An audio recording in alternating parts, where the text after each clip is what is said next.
All it does is call. And when you hear it, then it's up to you to act. Know your limits and come back for them later.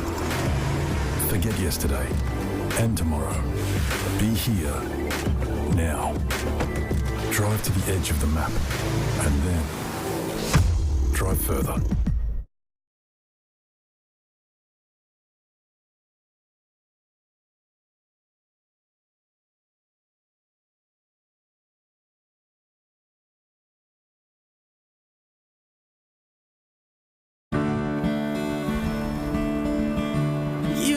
Take my breath away with nothing but a smile. And every time I kiss you, it feels like the first time. Who knew at the start a fire would have sparked? Just dancing in the dark. Just dancing Williams in the dark. by CRIPPS. Bread for taste.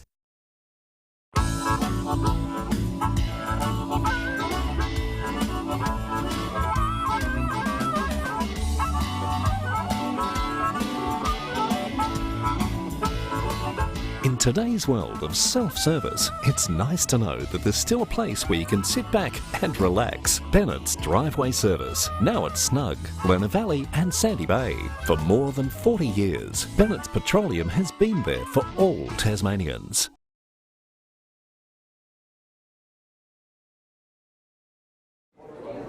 All it does is call. And when you hear it, then it's up to you to act. Know your limits and come back for them later. Forget yesterday and tomorrow. Be here now. Drive to the edge of the map and then drive further.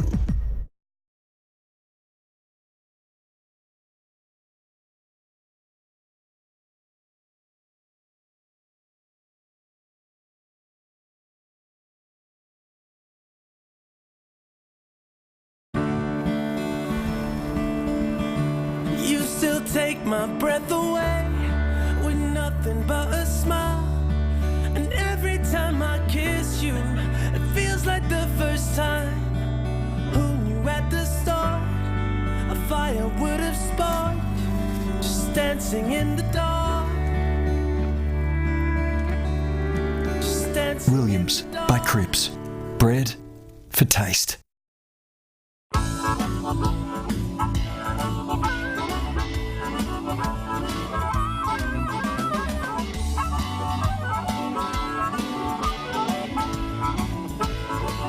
In today's world of self-service, it's nice to know that there's still a place where you can sit back and relax. Bennett's Driveway Service, now at Snug, Lerner Valley and Sandy Bay.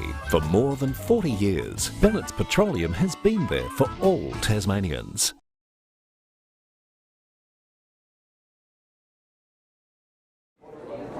All it does is call. And when you hear it, then it's up to you to act. Know your limits and come back for them later. Forget yesterday and tomorrow.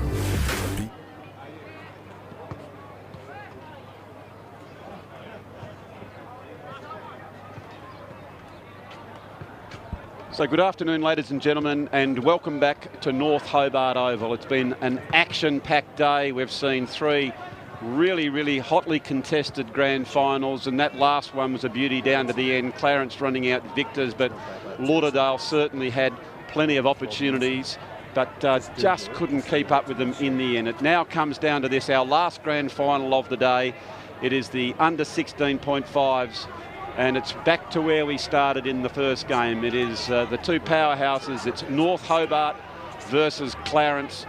It's Andrew Silverfox, Hopwood in the main commentary position, and I'm joined by club coach of North Hobart, Bear Robinson. Bear, this is going to be quite an intriguing game. Yeah, it will be. I mean, both sides this year have beaten each other. Clarence earlier in the year beat the Demons by 25, but in in June, late June, the Demons turned around and were able to win by sort of 5 or 6 goals. So both sides look evenly matched. So they've both been very good defensively for the year. They've both conceded the least amount of points of any teams in the competition. So yeah, it should be a great game. Yeah, it's interesting if we're to look at the senior ranks of TSL footy. I mean, let's be blunt, for you and Clarence have been in a growth phase. So you must be super encouraged. I know you've got a lot of talent going through, I was going to say the Mariners, the Devil program, and you're in 3 of the 4 grand finals here. So as the senior coach, the club coach, you must be very hopeful that these kids are going to come on and excited, I guess, to have the talent coming through.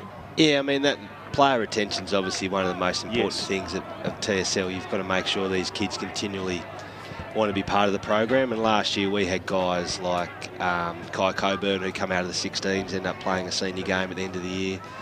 Lockie Payne and Rennie Morgan both came through the program, played a Footy in Development League. So there's guys in this game today that, you know, come and play, get involved with our program next year. Keegan Ryan trained with us before Christmas last year, and he's a guy that you'd think could come into the senior program next year and at least play some development league. So yeah, he's had a pretty good year, hasn't he? In fact, I was only talking with him the other night at the Beakley Awards. He finished with 15 votes behind the eventual winner, that was Fergus Kenny. So he had a terrific year. As the players are going through their warm-ups, it's the stages where you get those sort of nerves come out. And as a coach, how do you find it at this stage? Because you've done all your preparation. How are you feeling at this stage of the game? There's not really much you can do right now. So you just, if you're in the coach's box, I imagine you're just talking to the other coaches just to make sure you're aware of things you put in place during the week. Just go over that in the box and just be on high alert at the start of the game if matchups are going to plan or positional people in the positions you thought they would be. So you probably, to be honest, you're probably a little bit relaxed right at the moment, because there's nothing you can do, and it's still sort of 5 or 10 minutes to the start of the game. And it's all in the modern vernacular. It's all positive reinforcement, isn't it? It's not about what you can't do. It's just reinforcing the things that you've done well, the things that you're trying to achieve, and positive visualisation as you go into this game. It's all about that as the boys are going to come in to the national anthem. The other thing that I've noticed watching from 13s now to 16.5, and I know when my boys went through it, I thought, how are they going to play that next step up? The differences in height and weight and stature, gee whiz, incrementally it changes, doesn't it, between the years? Yeah, it does, but I mean, it's just a body of work, isn't it? Yep. Like the development kids have from when they're in grade 7 to grade 10. It's, there's a fair bit of growth there. So absolutely, the more training they do, the kids probably starting in the gym from probably grade 8, grade 9 onwards. So you'll see some real development in their body shapes there. Just walking into the ground today, it was good to see a couple of young blokes are in the gym today. So the young kids, once they start doing weights, they start to put a bit of muscle on. They enjoy getting a bit bigger and stronger. Well, it's a great sight as we look out, and here is the Australian national anthem.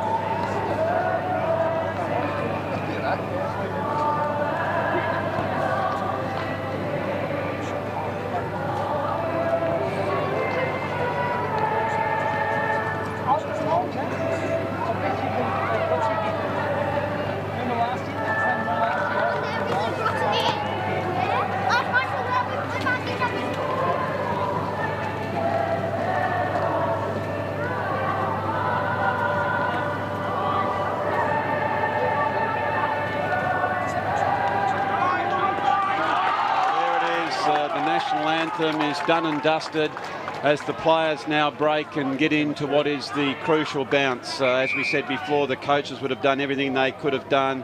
Simon Harry Harris, of course, for North Hobart, and Damien Mansfield, and Corker would have been out there, said the last words, and now the skipper comes in to take over. It's crucial that it's going to be fascinating to watch who can settle first, Bear.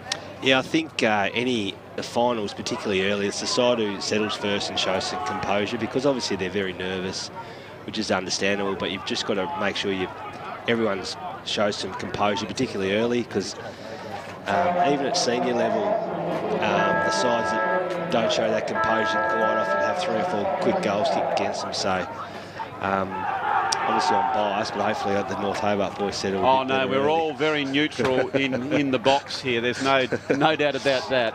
I've always thought, well, you can't win the game obviously in the first quarter. You can dead set lose it by the way you go about it, the way you set yourself up for the rest of the game, your mindset, your body language. And as you just said, showing some composure and set the standard of how you want to play this game. And don't overdo it. Just go out. You can sort of say what you like. It's just another game. Well, you know what? It's not. It is the grand final, and you don't come back next week. But you just got to keep your nerve, and it's where good players step up, and that's what we're looking for today. And you just want to walk away, Bear, to know that win, lose or draw, you've put your best foot forward, and that's all you can ask for as a human being. Absolutely. Just put your best foot forward. I mean, if you come off and you've had a crack for 4 quarters and you don't win, well, you just got to accept it. You weren't quite good enough on the day, but I'm sure it's going to be a cracking contest. Well, for me, you can take your Blundstones, very nice facility, and your, what is it called up there now, UTAS Stadium, but I just love North Hobart Oval. It's great. You just feel like you're part of the play, and I know playing as well. You can just hear people breathing over you, can't you? It's a great auditorium to play and watch football at. It's the home of footy, Hoppy, so it is. It'd be great if we could have a bit of senior competition football here at the highest level. I mean, you pack the joint out. Oh, I don't know about it. We can't influence that. But if I was running the TSL, I'd be putting it absolutely here. More the boutique stadium, if you like. I know next week, probably in the SFL, there'll be plenty here with a great atmosphere, but we're going to have a great atmosphere here for the STJFL. There's nearly 4,000 kiddies run around week in, week out as the ball comes out, and there's the Demons who take first blood through the agency of Ryan. He moves on towards his left boot, and they go forward. It's more on the defensive side of the ground, and it's now going to be a ball up. I'm fascinated as you cast your eye over the ground, Bear, on the setups of the both teams and what you see, how they go about their work. Yeah, it looks at the moment it's 1-on-1 all over the ground, which is really good, although North have got a loose behind the ball. Well, that's where Clarence in the last game, they had a loose, and for me, he was a very dominant player. And they've just got to be really careful the way they go about it. And Clarence now, they pick that ball up towards what is the Ryde Street side, and it's just gone a little bit wide, and North Hobart to bring it back into play. Taking their time. Nice short pass. They're swinging it down the line.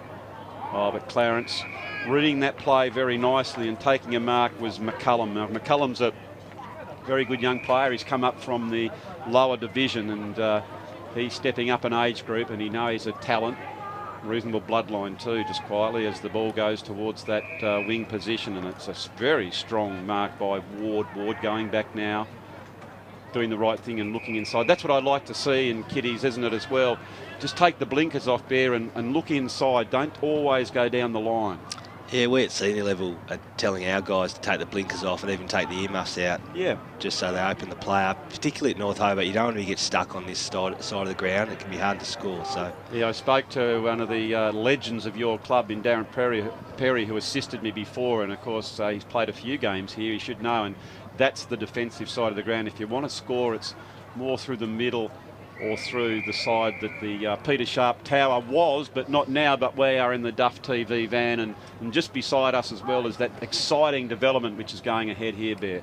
Yeah, we're very lucky there. It's a $1.3 million development coaches boxes, media box, but also probably a game changer for the club, a bar and canteen facility that's undercover, so you'll be able to come of a weekend and sit up there on the hill next year. Fantastic work as Higgins for North Hobart does a give and a go. He gets it back. He's on a very tough angle, gets it towards the square, that area of uncertainty. It goes in close, and Clarence did a pretty good job there to get the numbers back, and it was 2-on-1, and they forced the issue, and that's the first score of the game in the under 16.5 grand final. North Hobart one behind to Clarence yet to score, but Clarence now getting it out of their defensive area. That was Ward, who's got a couple of crucial touches, gets it back over towards Lewis. Back inboard again to Hunter. Hunter goes forward, but backing back, taking a nice mark is Brown, showing some good composure. And as if they must have heard us talking there, North Hobart have come towards this attacking side. Yeah, I as a coach love it when they play this side of the ground. I actually think it's a bit tough to go through the middle of the ground. If you turn the footy over, it just comes back inside 50 really quickly, but I think it's easier to attack. Oh, that's a very strong tackle, as we saw there, as Clarence were on it. But North Hobart, some evasive work there. It comes out towards Ryan, then to Griggs. Under a bit of pressure is Hurd. Hurd is a left footer, and he favours that foot. You can see tough tackling in there, and as these boys get a little bit older, it gets a little bit more willing and held in the contest, and the umpire will come in and ball that one up. Yeah, it was a good tackle there by Carmichael. He's got another one with good bloodlines, with Matty and Jeremy Burton being his uncle. A couple of exceptional players for North Hobart. Good tap out, very even contest. It's Ryan at the bottom. Almost slightly held there was Archie Hurd to try and get the ball. He's looking back at the umpire. He couldn't understand what that was for, but the reality is Keegan Ryan has taken, oh, this is dangerous, and I could hear the oohs and ahs from my co-commentator, and that's a dangerous kick at a 50-50 ball contest, isn't it? Yeah, well, we're lucky we had enough defensive pressure there. It's not we, let me just get that, it's not we, it's they out there as North Hobart go into attack, and it's a good, strong mark, and gee, that was good movement, wasn't transition play, and oh, what's happened here? It's turned the ball over. This is crucial. So I didn't quite see that. I was just looking down the forward line and something behind the ball, and gee whiz, you'd hate that as a coach, wouldn't you, Bear? Yeah, that's what I spoke about before, about composure. Yes. Ball in hand, there's no need for any of that. So what was a shot on goal from 25 out has gone, and North Hobart now excellent work as they try and recover for that one. It's Bingham picks it up, but Clarence have the numbers. Borsboom picks it up. He goes very, very wide, and looking for Liam Donaghy, who's a very tall, fleet-footed player, came across from Lindisfarne, has run into that one, and it will be a boundary throw in. Boys just setting up now. Tough contest. It's Caleb Hunter who went up the ruck for Clarence. Doesn't get a clean ball, and that was Griggs gets it out towards Bingham. Bingham goes the kick, end over end, contested ball. Clarence have the numbers, getting it and arching the back, coming in to try and create some open spaces, really clean hands below their knees. Now they get the kick into an area of danger, but beautiful mark there by North Hobart. He really read that one well, didn't he? Yeah, is that Brown? I think it might be. We'll get a check on that. It's the second mark he's taken inside 50. That was Brown there just now, Sebastian Brown, who took that mark. Gee, that was a good pair of hands. Yeah, exceptional. All right now, so North Hobart taking their time. They're right below the tower here. I think this might be Blair Wood, who decides to go laterally. They've got the numbers out there, but it's a little bit slow in their transition. And that's a very iffy kick, because there are three Clarence players behind the ball, showing some great speed and depth of touch. There's been another whistle, and I think it's going to go to North Hobart again off the ball. Some undisciplined play early, and both teams, I think the runners need to get out there, Bear, and just settle them down. Yeah, you say that, but I just think the game should just let be flowing there. Yeah, you're right. The ball was out, sort of penalised North Hobart there, bringing it back. Maybe he was just trying to prove a point that he saw it happen. Who knows? But anyway, we can't get inside the man with the green, but the strong mark taken again by the Demons. They go back inboard. Oh, unfortunately, I've turned that one over. Came out looking for Bingham. Couldn't take the mark. Not sure which way to go. Goes directly down the ground. Standing on, showing some courage there because the Clarence boy came over the top. Just boots the ball forward. Going back there, that was Brown. We know he's a very, very tough sort of player. Well picked up by Donaghy. They go back with the open spaces. That one goes low and a bit of a slip as Blair Wood is on the lead out. Opportunity for Clarence, but North picking it up. Good handball. They've got the numbers down back. Carmichael picks it up. He goes to the safety of that boundary line. It's a 2-on-2, but Clarence is showing a bit of deft touch and a bit of speed. Over the ball. Can't quite see that one is, and it's going to be another ball up. Yeah, I think North Hobart's defensive pressure's been really good. A couple of times Clarence looks like they're out, but there's just been enough pressure to create the turnover. So, and obviously Clarence are reading the ball really well when it's going inside North Hobart's forward 50. So, yep, they certainly have. That was just taking their time, and they're being pretty accurate with some of those passes as North come back inside. They're inside 50 again. They get front spot. The big men go up. Daly's at the back for Clarence. Good handballed out to Borsberm, and they really move that well. But it's North Hobart who get it. Put the after. He showed a bit of candy there. A couple of boys, we've just got to check on those numbers there at quarter time. I haven't got them, but that was very, very creative play, and got it back inside in an attempt to find Jay Britton. And it's North Hobart who were in attack. It is 8 minutes 40 gone here in the under 16.5 grand final in the 2019 STJFL season, the last grand final of the day. It's a cracker day here at North Hobart. North Hobart one behind, excuse me, Clarence yet to score, and it's been an action-packed day. And another boundary throw-in. Yeah, just a bit of a repeat stoppage here. It's in a good part of the ground for North Hobart. They just need to make sure they keep pressing, giving themselves another chance to get inside 50 and get some scoreboard pressure on against Clarence. So that was a very, very good tap out, almost like a set play back into the corridor as Higgins was there and affected that pickup. Another shot on goal and a minor score.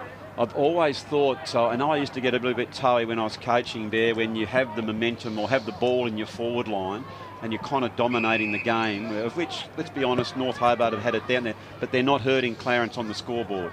Yeah, in the North Hobart coaching staff right at the moment, we'd probably saying exactly that. We need to get a couple of goals to get some reward for effort, but quite often in the way, it goes down the other end and Clarence will kick a goal. Well, it happened last night in the AFL where Brisbane were, their endeavour was fantastic, but they just couldn't hurt them on the scoreboard as North Hobart have taken another strong mark, and they drive it down now following the line. Need a big strong mark, and that's a cracker. Had the courage to strand in front, and was Carmichael. He's a fair way out. He's on 50. He'll take a pretty good kick from here. Top of the square. Here he goes. He might have heard the club coach, and he's put it right there as up they go. We need someone at the front and centres. Someone with deft touch. They're trying to almost ruck and maul that rugby style. North Hobart had 3-on-1, but it just evaded them. As Hunter, he gets it out further afield towards Waller. Coming back inboard was Griggs. Tight contest. Blaskey's there. Really strong tackle. It was Higgins who showed the courage to pick the ball up and a tackle. Got to be careful here. We know that the umpires are pretty keen to show their authority, so you don't want to give the ball up again. And it is Higgins who's going to take the kick. There's a lead that it's ignored. Big pack forming right on the 10-metre square. Pushing it down. Clarence again, they're holding firm. It is 11 minutes gone, and the ball has been inside the North Hobart attacking area, but they just haven't got the great reward. They are on 2 behinds. Clarence yet to score. Yeah, I think North probably need a little bit more movement when the ball's around the arc. They're all sort of just stationary. Oh, hang on a minute there. Let's have a look at this. Just as we speak, there was no style in that one. It just happened to come free. And I think that was Andrew Smith, who was really good below his knees. We'll have a look here on the Mood Food replay. As it came to him, he picked it up with deft touch, and here we go. You can see there he's in the right spot at the right time, and that's probably what has been lacking for North Hobart when the balls come in. It was that front and centre play, and he did a really good job. Yeah, there was some reward for effort. I mean, obviously we've had North Hobart have had repeat inside 50s. It's probably, I'd say, nearly 10 inside 50s to probably 3, so some reward for effort there, and yeah, the coach will be a bit happier now. We certainly would, as we just check the JMC Motor Car Company scoreboard. It is North Hobart 1 goal to 8 to Clarence yet to score. Clarence have had it inside there 54 times, but they haven't been able to score, and that's because of the miserly defensive work by the North Hobart defenders. Picking it up there was a nice work by McCullum. You've got the good high. Oh, look at the courage going back there was Maxi Lamb. gee whiz, he had no idea who was coming from behind him. As not Maxi, was that Maxi Lamb? I apologise. That was Sebastian Brown, wasn't it? Yeah, Played the wrong one. I apologise there. He started really well, hasn't he? Oh dear, oh dear. It was Maxi Lamb who's actually, I've got the wrong 14, playing for Clarence, who came down from Brighton, and as we're just waiting for that boundary throw in. Good contest. Been let to go forward now. Comes out the back, but North Hobart are there to repel that attack from Clarence. Good evasive skills, but good tackle too by Brian. He kept his eye on the hips and he didn't get seduced by looking at the eye. He's a rough and tumbler there, was good. I tell you what, he's got the old-fashioned mullet and he's got a bit of work down the back and shaved up the top. He's a no-nonsense railway track type of player there, Bear. He's straight ahead. Yeah, I mean, I can't comment about people's hairstyles. That's out there. Well, you and I, have a look at you. You're frolically challenged and I've got the old silver tube. So between us, I tell you what, we would love a bit of work out the action like that, young man. But anyway, it's back to the footy. And it is Matthew Noble for Clarence who gets it out to Howard. They are transferring that ball, but North Hobart have the numbers and they do a good job to pick that up cleanly below their knees. It's just this kick in here, Bear, that concerns me. It's just coming in with not a lot of system. Yeah, I mean, obviously that's safe going to that pocket, but even when I think Carmichael had it back through the centre of the ground, if he had wheeled and brought it out towards the terrace side, you'd probably get an inside 50 a lot cleaner. So they're probably playing a little bit safe at the moment. But, you know, it's a big stage. They wouldn't have played on this ground too many times. So my message from or if I was the coach, I'd be just trying to get the ball out to the top side a bit more. I reckon you could open Clarence up a bit. Yeah, you could do. And so, although at the moment, statistically, North Hobart, they're all over them at the minute, but they haven't hurt them as so much. So they're hanging in there, Clarence. They only need, and here they are. They're doing really well down back. They're getting numbers back, and that's a good mark there by Beerley. Yeah, kicking to the same spot again, which is, that'd be the message I think from Simon at quarter time, is just open your vision up, get your blinkers off a little bit. Well, Mansfield, Coach Mansfield would be happy with that. That's exactly what Clarence did. They took the punt, got it out to one of their designated kickers in Hurd, who's a beautiful left foot kick.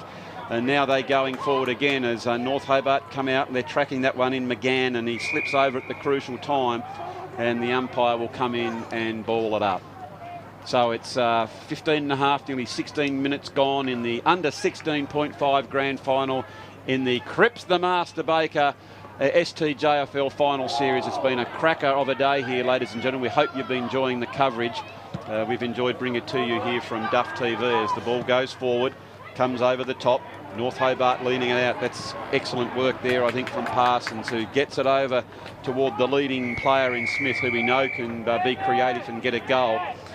And we can see on screen, we thank the Clarence Tyrite Palmic Fire Protection, of course, have been great supporters of football over there, and Diagrind. If you want your concrete done, Diagrind are the ones, and of course our very dear friends who are us at Duff TV. So now Clarence pushing on as they stream out. Long kick going down through the middle. I think nothing looks better there than when you see a defender run from that half-back flank. Yeah, you encourage them to, especially on this ground. You can get inside 50s quite frequently if you're prepared to take the game on, and that's what Clarence have done then. So Clarence have the space. They're leading out now, although they haven't been forward very often, as Ward picks it up. He screws that ball down and Ward has got the goal.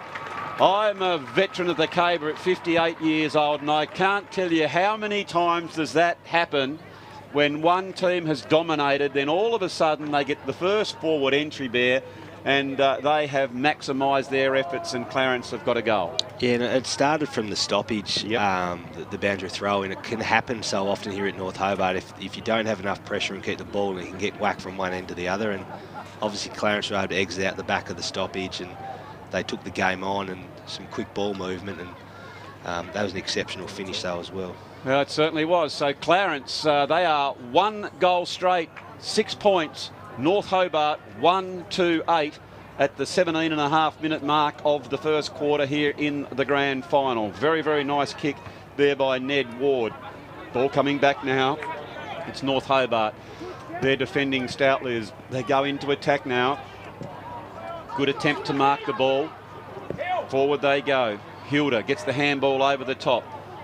Only a couple of minutes to go in the first quarter of the grand final. I'd love another goal just for all the effort that they've put in. Get a handball back inboard. Comes back out towards Ryan. He has been tackled, and that's a good reward for Clarence there. Good persistence, and they're starting to get a bit of belief now after that goal, I think, there.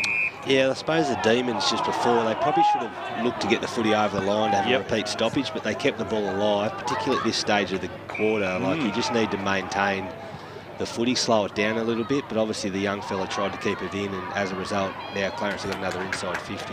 It's almost where you need an older head on the younger shoulders, and you need absolute composure in those sort of situations. Of course, it will come as these boys learn the caper, as it was rounded now and gets it back in towards the centre of the ground, which is an attacking position for the Roos, and they're backing back. Well played by Lewis. Lewis screws that ball around. They're hugging that boundary line as North Hobart under a bit of pressure there as McGann comes out. He's been bottled up. He's appealing, if not pleading, towards the umpire. He says, give me something, but he's not going to get anything from it. No, that he wasn't, but North really have to be really accountable here. Like, there's a Clarence guy in the goal square that's got 5 or 6 metres. I mean, there's a minute to go. Crucial, isn't it? Yeah. With only a minute to go, they've seen him now very creatively just sort of dropped off his man, and here comes that kick inside 50. Wow, if they could score with only seconds to go, that would be absolutely crucial. Pulls it in. Want to be careful here. The umpire says no. He's tried his hardest as North Hobart pick it up, and that was Brown. Brown goes straight down the high little diddle, bouncing end over end. Oh, wow, big contest there, and Clarence come away with it. They're moving the ball very freely now. Good handball over the top. That was Ward trying to come back inside, and he's got it again. Lovely high hands and a good tackle by Ryan. Coming back out was Pullen. He's been dispossessed. 50-50 ball. Brown, and he just decides to kick it off with only 7 seconds left. That one's come a little bit too high, and the free kick will go towards Bealey. Bealey kicks it. The siren's gone before the Big Dukes have taken that one from Colby Whitelaw.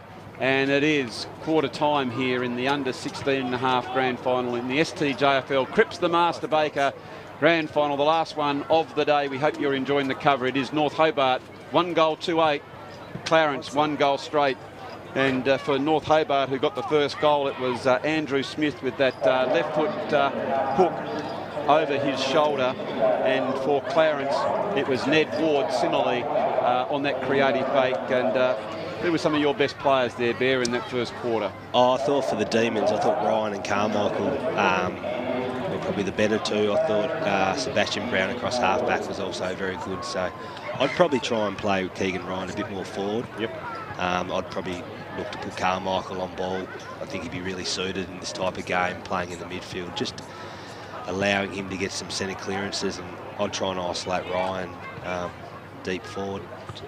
Okay, well, there you have it. So I think that Clarence will probably all but be sort of happier and if not relieved to say, well, fellas, we've got a lot better football in us, and here we are, we're only 2 points behind. So, ladies and gentlemen, we hope you're enjoying the coverage of this grand final.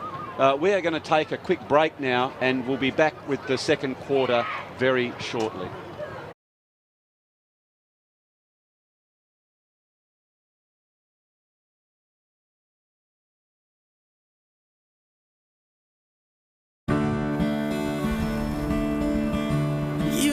Take my breath away with nothing but a smile.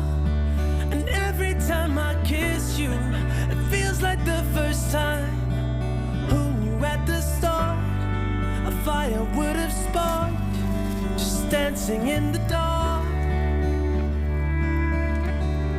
Just dancing Williams in the dark. by Cripps. Bread for taste.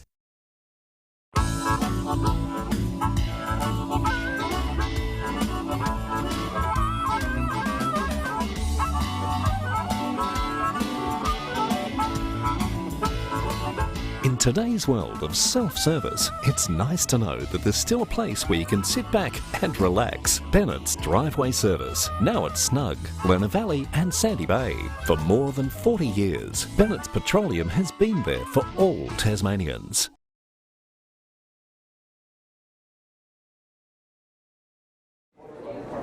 All it does is call. And when you hear it, then it's up to you to act. Know your limits and come back for them later. Forget yesterday and tomorrow. Be here now. Drive to the edge of the map and then drive further.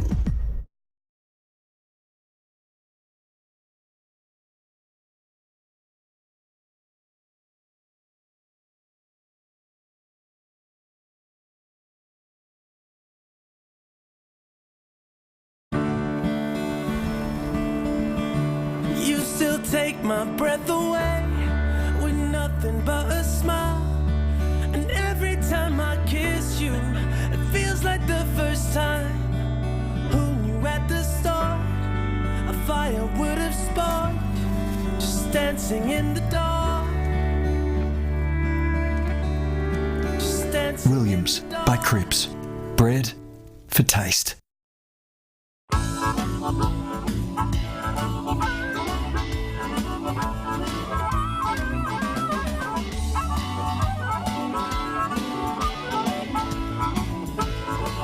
In today's world of self-service, it's nice to know that there's still a place where you can sit back and relax. Bennett's Driveway Service, now at Snug, Lerner Valley and Sandy Bay. Welcome back to North Hobart Oval. It has been an absolutely splendid day, perfect spring weather, although the wisdom of the STJFL, very forward-thinking football community, have decided to put the floodlights on just so that these kiddies get the best of the conditions. So I went down and had a little listen to Supercoach Harris, and he was a little bit disappointed with their quarter. He thought that they probably wasted a few opportunities and got caught with Clarence from running from behind. So he wasn't too gruff. He was just explaining that, and then, like a good coach, he gave them the leadership to tell them how he would like to set up in the next bit of play. So it's going to be interesting to see how they come out, but it was a very positive vibe down there, and I got across just briefly to Clarence, and although they were kind of disappointed with the amount of ball that they had, they think there's a lot more improvement that they can bring to the table, Bear.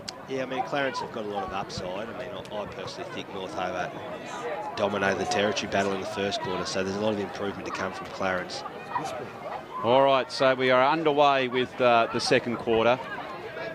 Here he is, Mr. No Nonsense, as Campbell Good goes straight over the top to one of the creative running players in Bingham.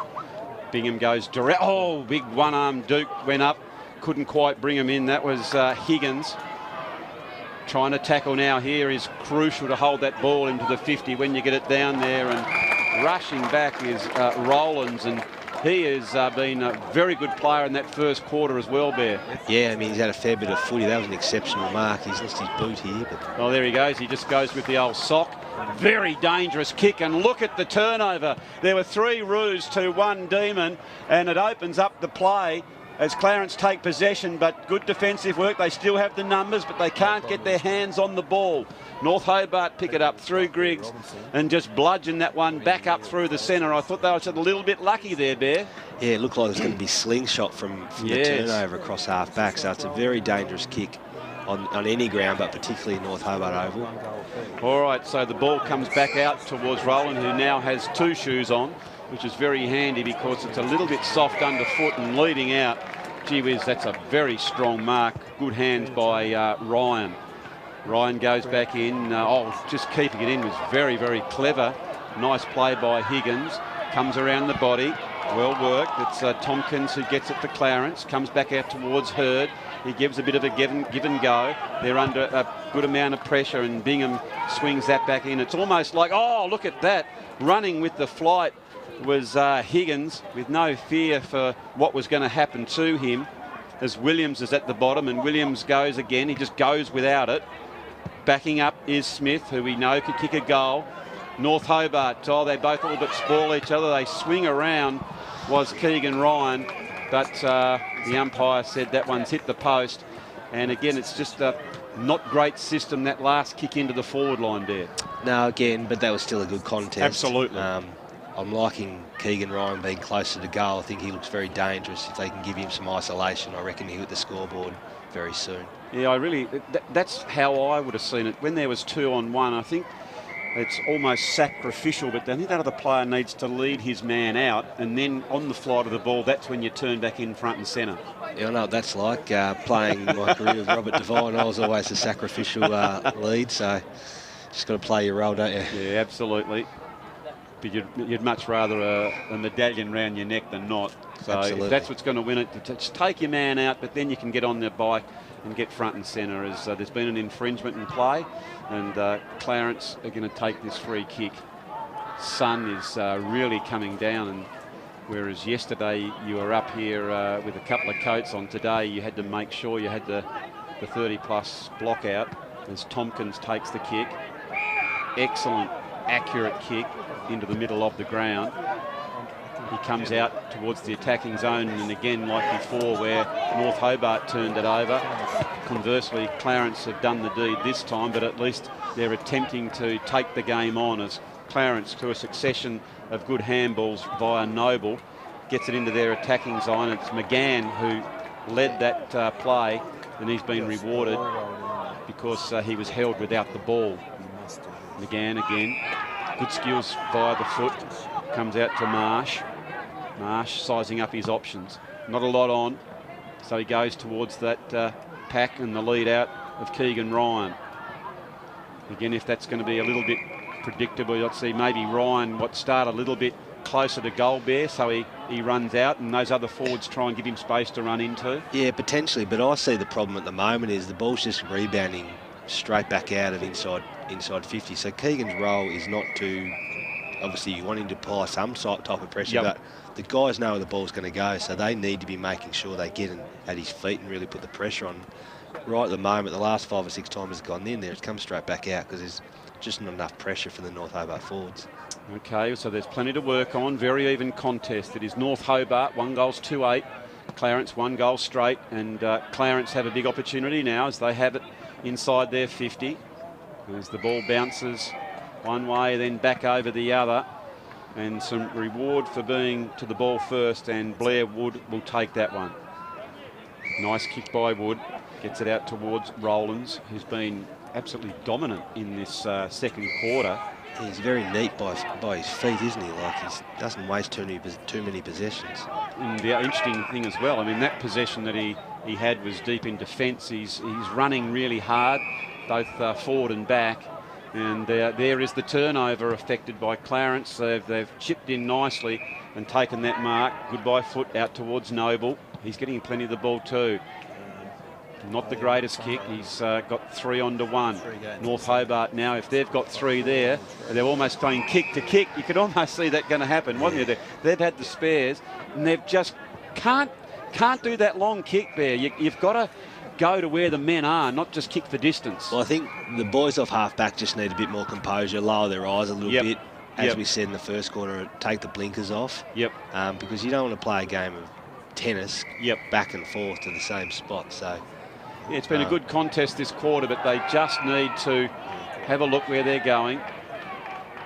And the umpire's just saying to these guys, just take your time, fellas. There's a green card. They might be going to have a bit of a spell here there. Yeah, interesting. You can see here, both got him round the neck, and he says, well, you're not going to do that on my watch. You're just going to have a spell and think about how you're going to play your footy. And away they go. So this will make it a bit more interesting in that there'll be a few more players, but they've interchanged, and they'll just go and temper their spirits.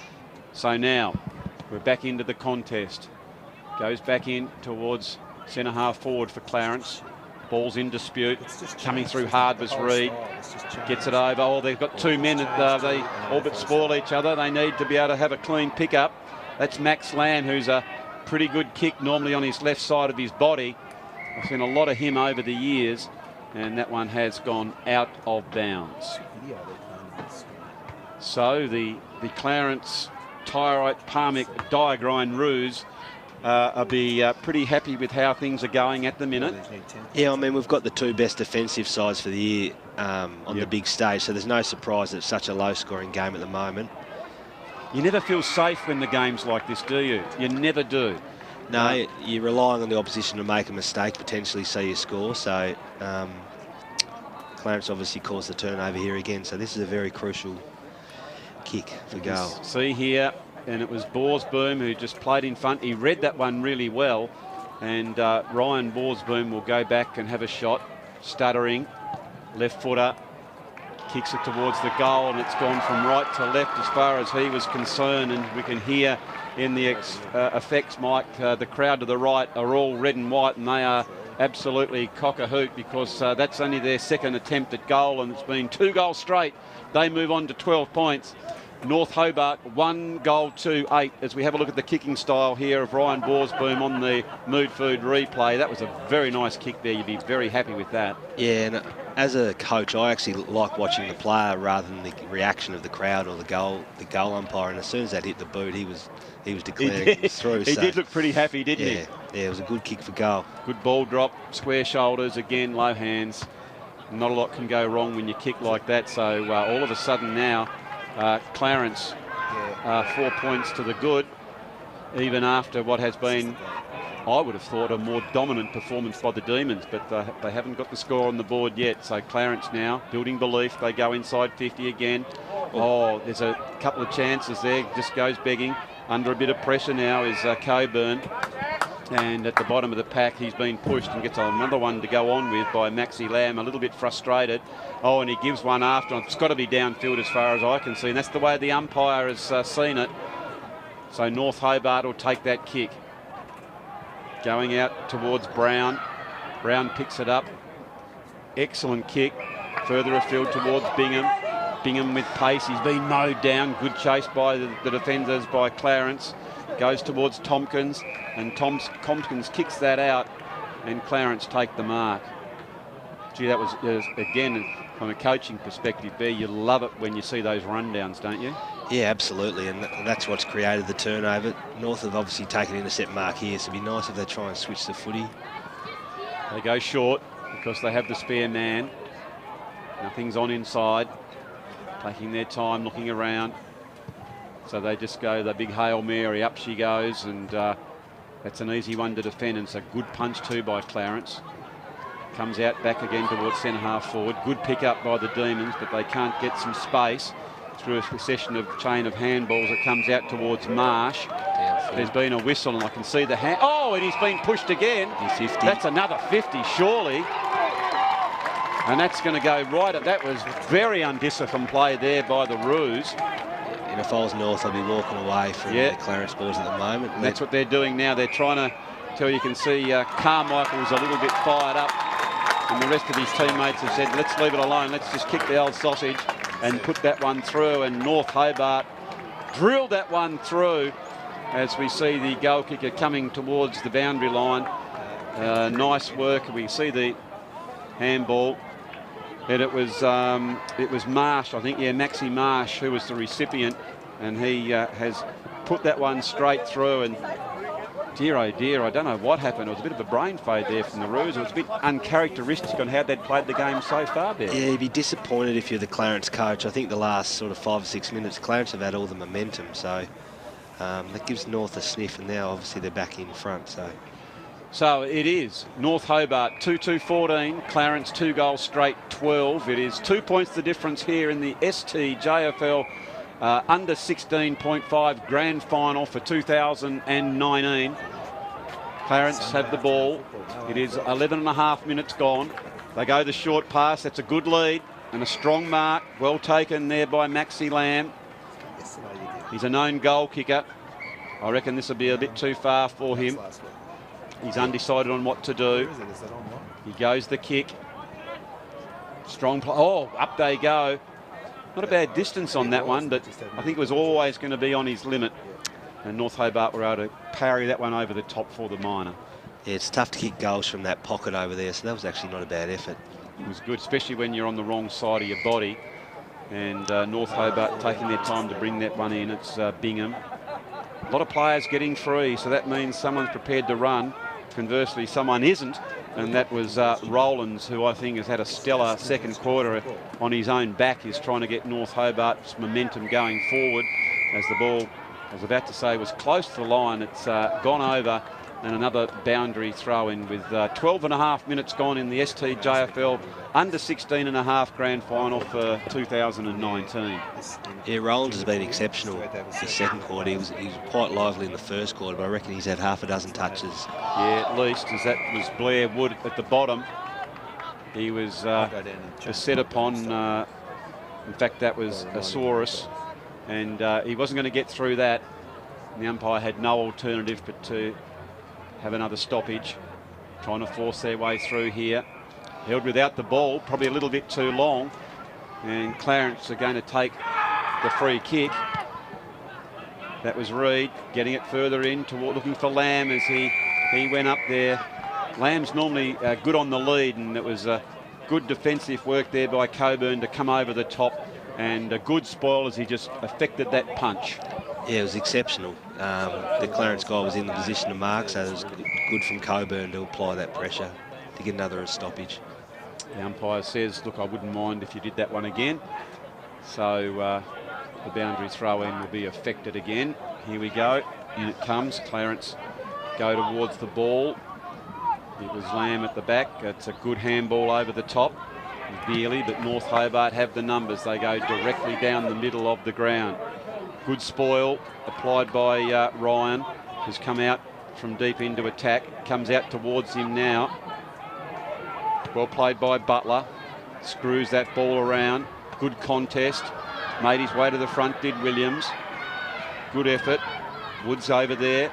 Williams comes back again. He's trying to push his way forward, but the Clarence defenders are having none of that as they just try and get it out and add valuable meterage, and so they can get some composure, and they'll be able to just take their breath and reevaluate, and it's time to man up. So it's going to be interesting to see if North Hobart can get their hands on this one and go towards what is now quite an open looking forward line. Yeah, just that last entry there to Ryan, the boys just did enough to maintain enough pressure to be able to get an inside 50 again. So that's something the coach will be really happy with at half-time, that the boys are starting to put a bit more pressure on, because obviously Clarence have been able to slingshot from half-back quite regularly. So into pack, an attempt to try and tell the umpire that he marked it but didn't. Almost clean bowled. That was almost like the delivery that Stark bowled last night. It was a beautiful in-swinger that bowled Maxi Lamb, but it comes back up towards North Hobart. They're going inside their 50 again. Overrunning it was Williams. Oh, good hard contest. Fair play. That was nice. Archie Hurd goes on to his left side. Both of those two gladiators are picking themselves up off the turf. They had their only eyes for the ball. Really good burrowing in, a little bit too high. I have to say, I don't know what else he was going to do there. We have a look at that. That was a pretty high contact, and I think that young man, that was Blakey Wood, is just going to come off and have a spell, and that's a fair call too, as Clarence get their hands on it. Very, very high one. Comes out, and keeping their eye on the ball was Donato. Donato goes towards the leading player. Can't quite bring it in. That one's been deemed high again. Well, I guess one thing, Bear, is that call is consistent. Yeah, very consistent. Close to the boundary line. North Hobart doing a good job there to bottle that one up, and it will be a boundary throw in. I have to say, normally what's been happening for the player that puts their head down and burrows in shouldn't probably get the encouragement and the reward, but anyway, yeah, I think only play it as they see it. I would have let both those last two. I think so. Like, yep. Let the kids play.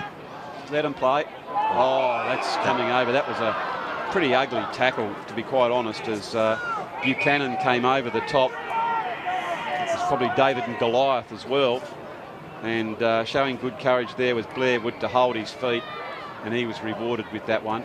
They go the short kick. It needs to be accurate, and it is. Comes to the loose player. Now they're on, if they can get their hands on it. This is the kick. Long one. Deep. Backing back. Clarence have it in Hurd, I think it is. He takes a nice mark.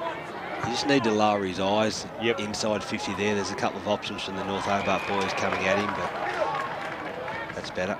So Butler, he has heard the coach of the club. He did lower his eyes and he found Griggs. I thought Griggs was going to have a shot. He realised it was a little bit too far, so he decided to get it in as quickly as he can while there was only a 2-on-2, because Clarence, to their credit there, have been good on getting numbers back for that last kick. Yeah, I mean, obviously for the whole game, they've been really, really exceptional at that. So this is where Clarence will want to really close this down, whereas North want to try and open it up a little bit. They pick it up, screwing it around was Britton, but he goes a bit too much. He dug the old studs in with the left boot and kicked it up, but through for the minor score, and that sees North Hobart go on to 2-3-15 to Clarence 2-1-13. So 2 points the difference in the grand final here in the under 16.5 division. This is STJFL football. And it's been a fantastic day here at North Hobart Oval. Not a breath of wind, the sun's still shining, the lights are on just in case, and that's a really strong mark there, Bear. What about that one by Andrew Smith? It's exceptional. Andrew Smith, he showed his skill when he kicked the goal from the ground, then he took that mark, and leading out was Carmichael, and the kick was perfect to his advantage, wasn't it? Yeah, it was. It was good movement from Carmichael as well. So here I think he just needs to take his 30 seconds, just churn the clock down. Whether he kicks a goal or not, it's going to make it pretty hard for Clarence to kick a goal on the rebound. So he just needs to show some composure, go through his routine.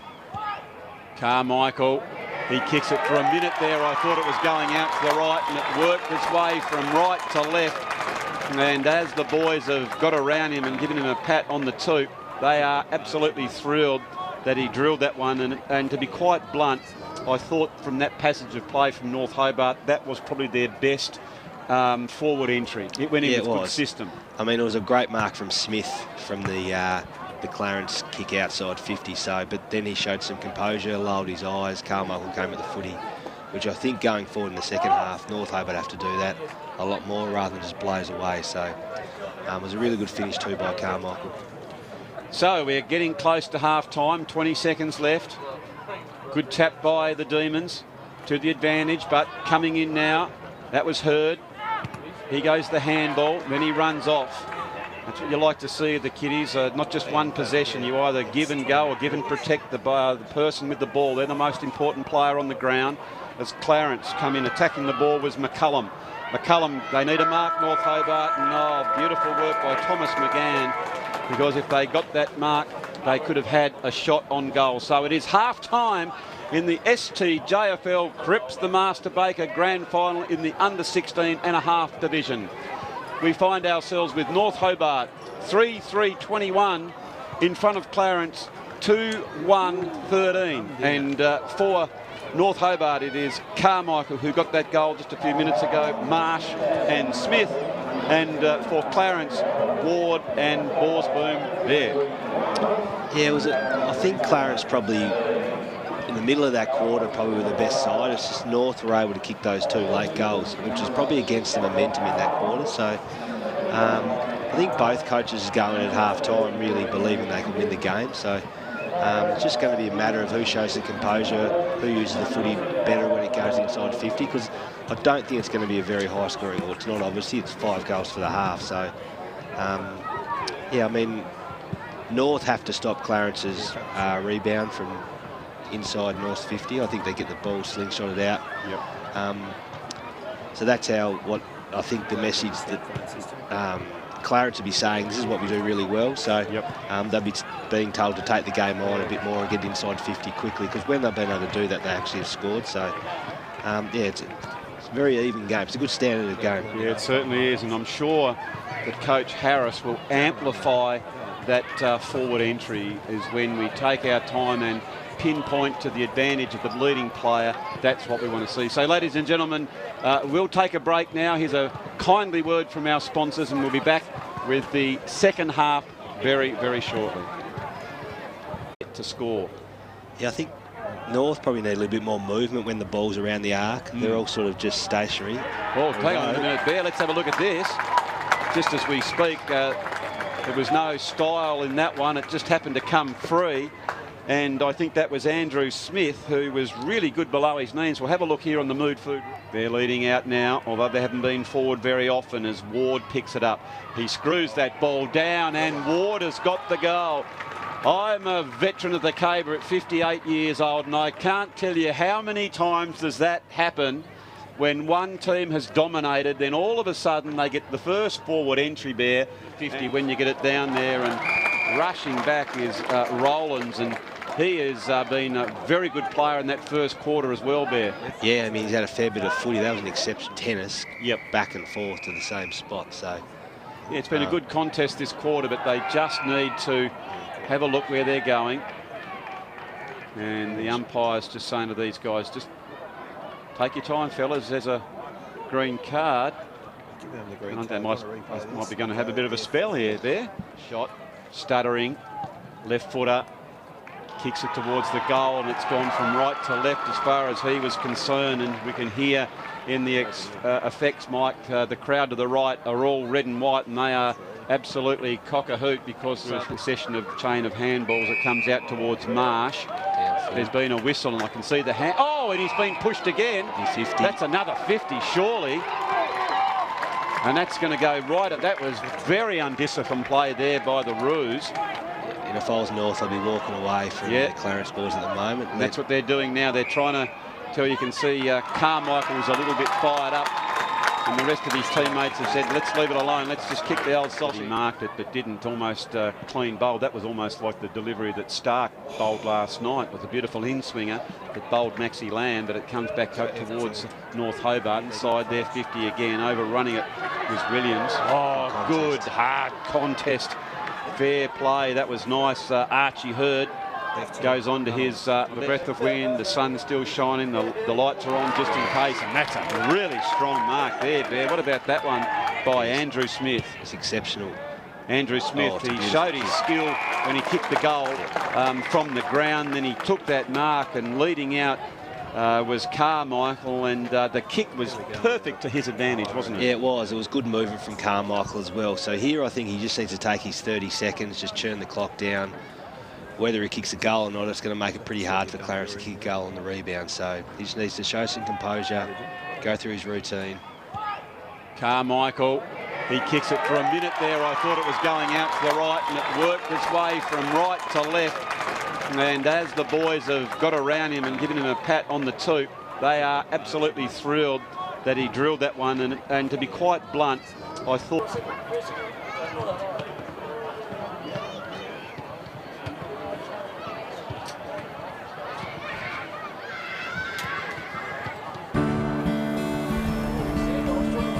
You still take my breath away with nothing but a smile. And every time I kiss you, it feels like the first time. Who knew at the start a fire would have sparked, just dancing in the dark.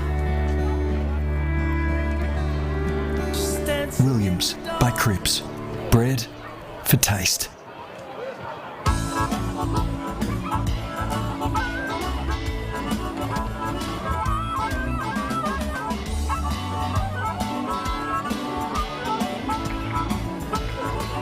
In today's world of self-service, it's nice to know that there's still a place where you can sit back and relax. Bennett's Driveway Service, now at Snug, Lerner Valley and Sandy Bay.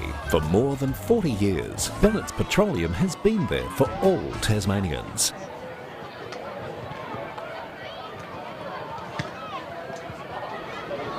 All it does is call. And when you hear it, then it's up to you to act. Know your limits and come back for them later. Forget yesterday and tomorrow. Be here now. Drive to the edge of the map and then drive further.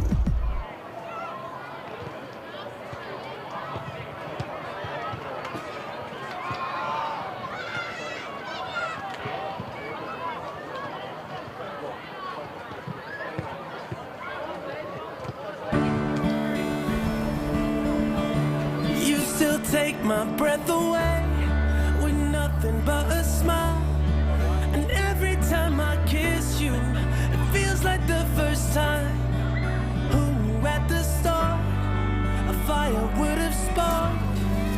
dancing in the dark.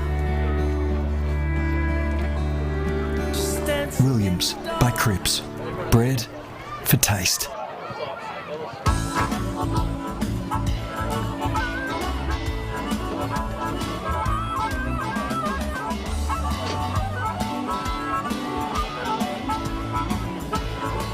In today's world of self-service, it's nice to know that there's still a place where you can sit back and relax. Bennett's Driveway Service, now at Snug, Lerner Valley and Sandy Bay. For more than 40 years, Bennett's Petroleum has been there for all Tasmanians.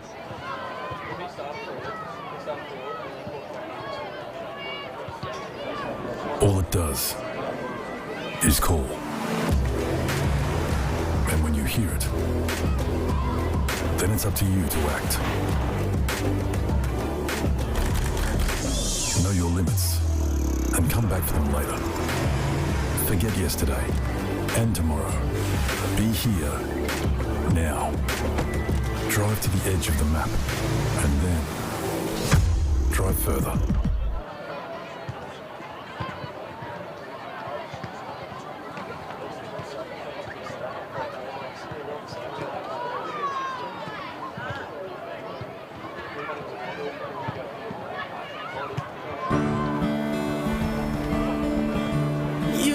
Take my breath away with nothing but a smile. And every time I kiss you, it feels like the first time. Who knew at the start a fire would have sparked? Just dancing in the dark. Just dancing. Williams by Cripps. Bread for taste.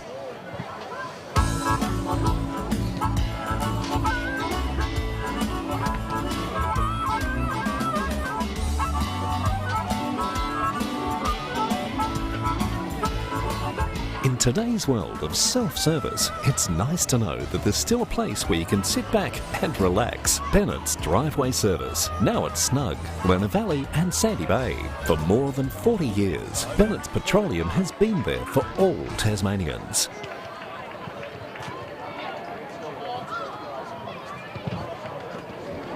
All it does is call. And when you hear it, then it's up to you to act. Know your limits and come back for them later. Forget yesterday and tomorrow. Be here now. Drive to the edge of the map and then drive further. I'd imagine it's got everything I should have.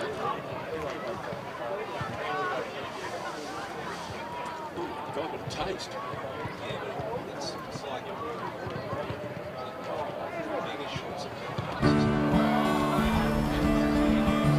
You still take my breath away with nothing but a smile.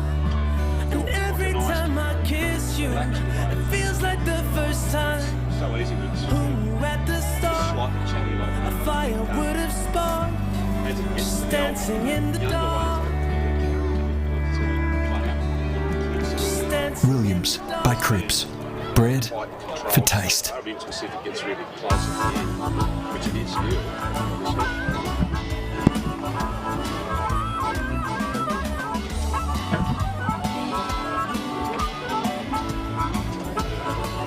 In today's world of self-service, it's nice to know that there's still a place where you can sit back and relax. Bennett's Driveway Service, now at Snug, Lerner Valley and Sandy Bay. For more than 40 years, Bennett's Petroleum has been there for all Tasmanians.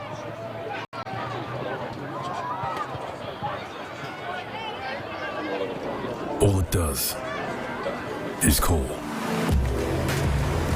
And when you hear it, then it's up to you to act. Know your limits and come back for them later. Forget yesterday and tomorrow. Be here now. Drive to the edge of the map and then drive further.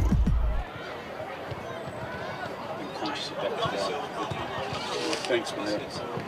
Lovely.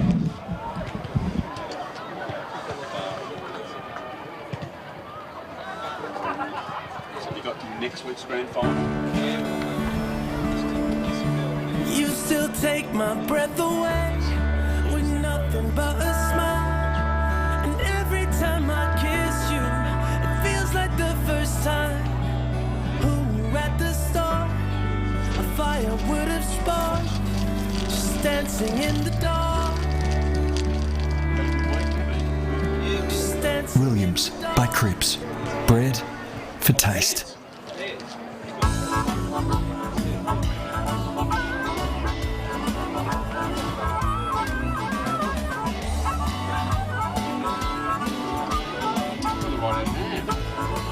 In today's world of self-service, it's nice to know that there's still a place where you can sit back and relax. Bennett's Driveway Service, now at Snug, Lerner Valley and Sandy Bay.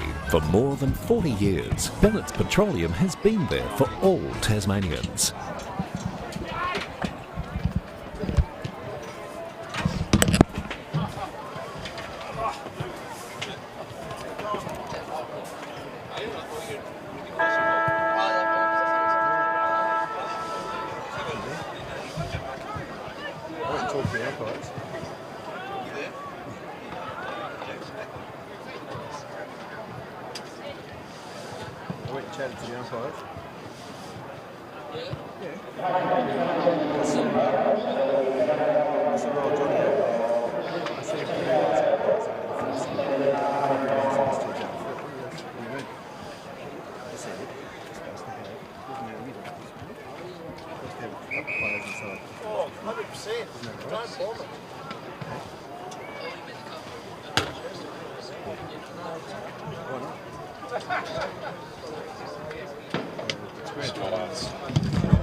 So welcome back, ladies and gentlemen, to what will be an intriguing second half of the under 16.5 grand final. It's Andrew Silver Fox Hop with Richard the Bear Robinson alongside me. Bear, you were down in the rooms. What have you got to report? Yeah, the clear message was about lowering your eyes when you're going inside 50. So North start doing that, then they'll give themselves more chance to score. Okay, so it is crucial now that Clarence would obviously love to get this first one, a very closely fought game. Down, in and under. Clarence get the handball out. North Hobart at the bottom of the pack through the agency of Bingham. Further afield, going into attack now, backing back. McGann can't take it, gets a good handball across. They just pushed that one out, and Luck's a fortune really didn't look, but got it out of that danger area. And North Hobart going towards centre half forward. No one was there to take the mark. Clarence have plenty of numbers back there as it comes across, overrunning it, and that time was Hurd. Goes in and shows good spirit to make a second effort of it. Tackled then, I think, probably slightly without it. He was very determined to get over that one, was a young Hurd, and will get a boundary throw in. Archie Hurd, Duncan Hurd's. Yes, eldest son. One of the three lads. Of course, Hurdy, if he likes to regale the story, one of the very few men of Clarence to score 200 in the cricket. Yeah, he's a big barrel-chested fellow, good sportsman. Yeah, exceptional. And a good fella.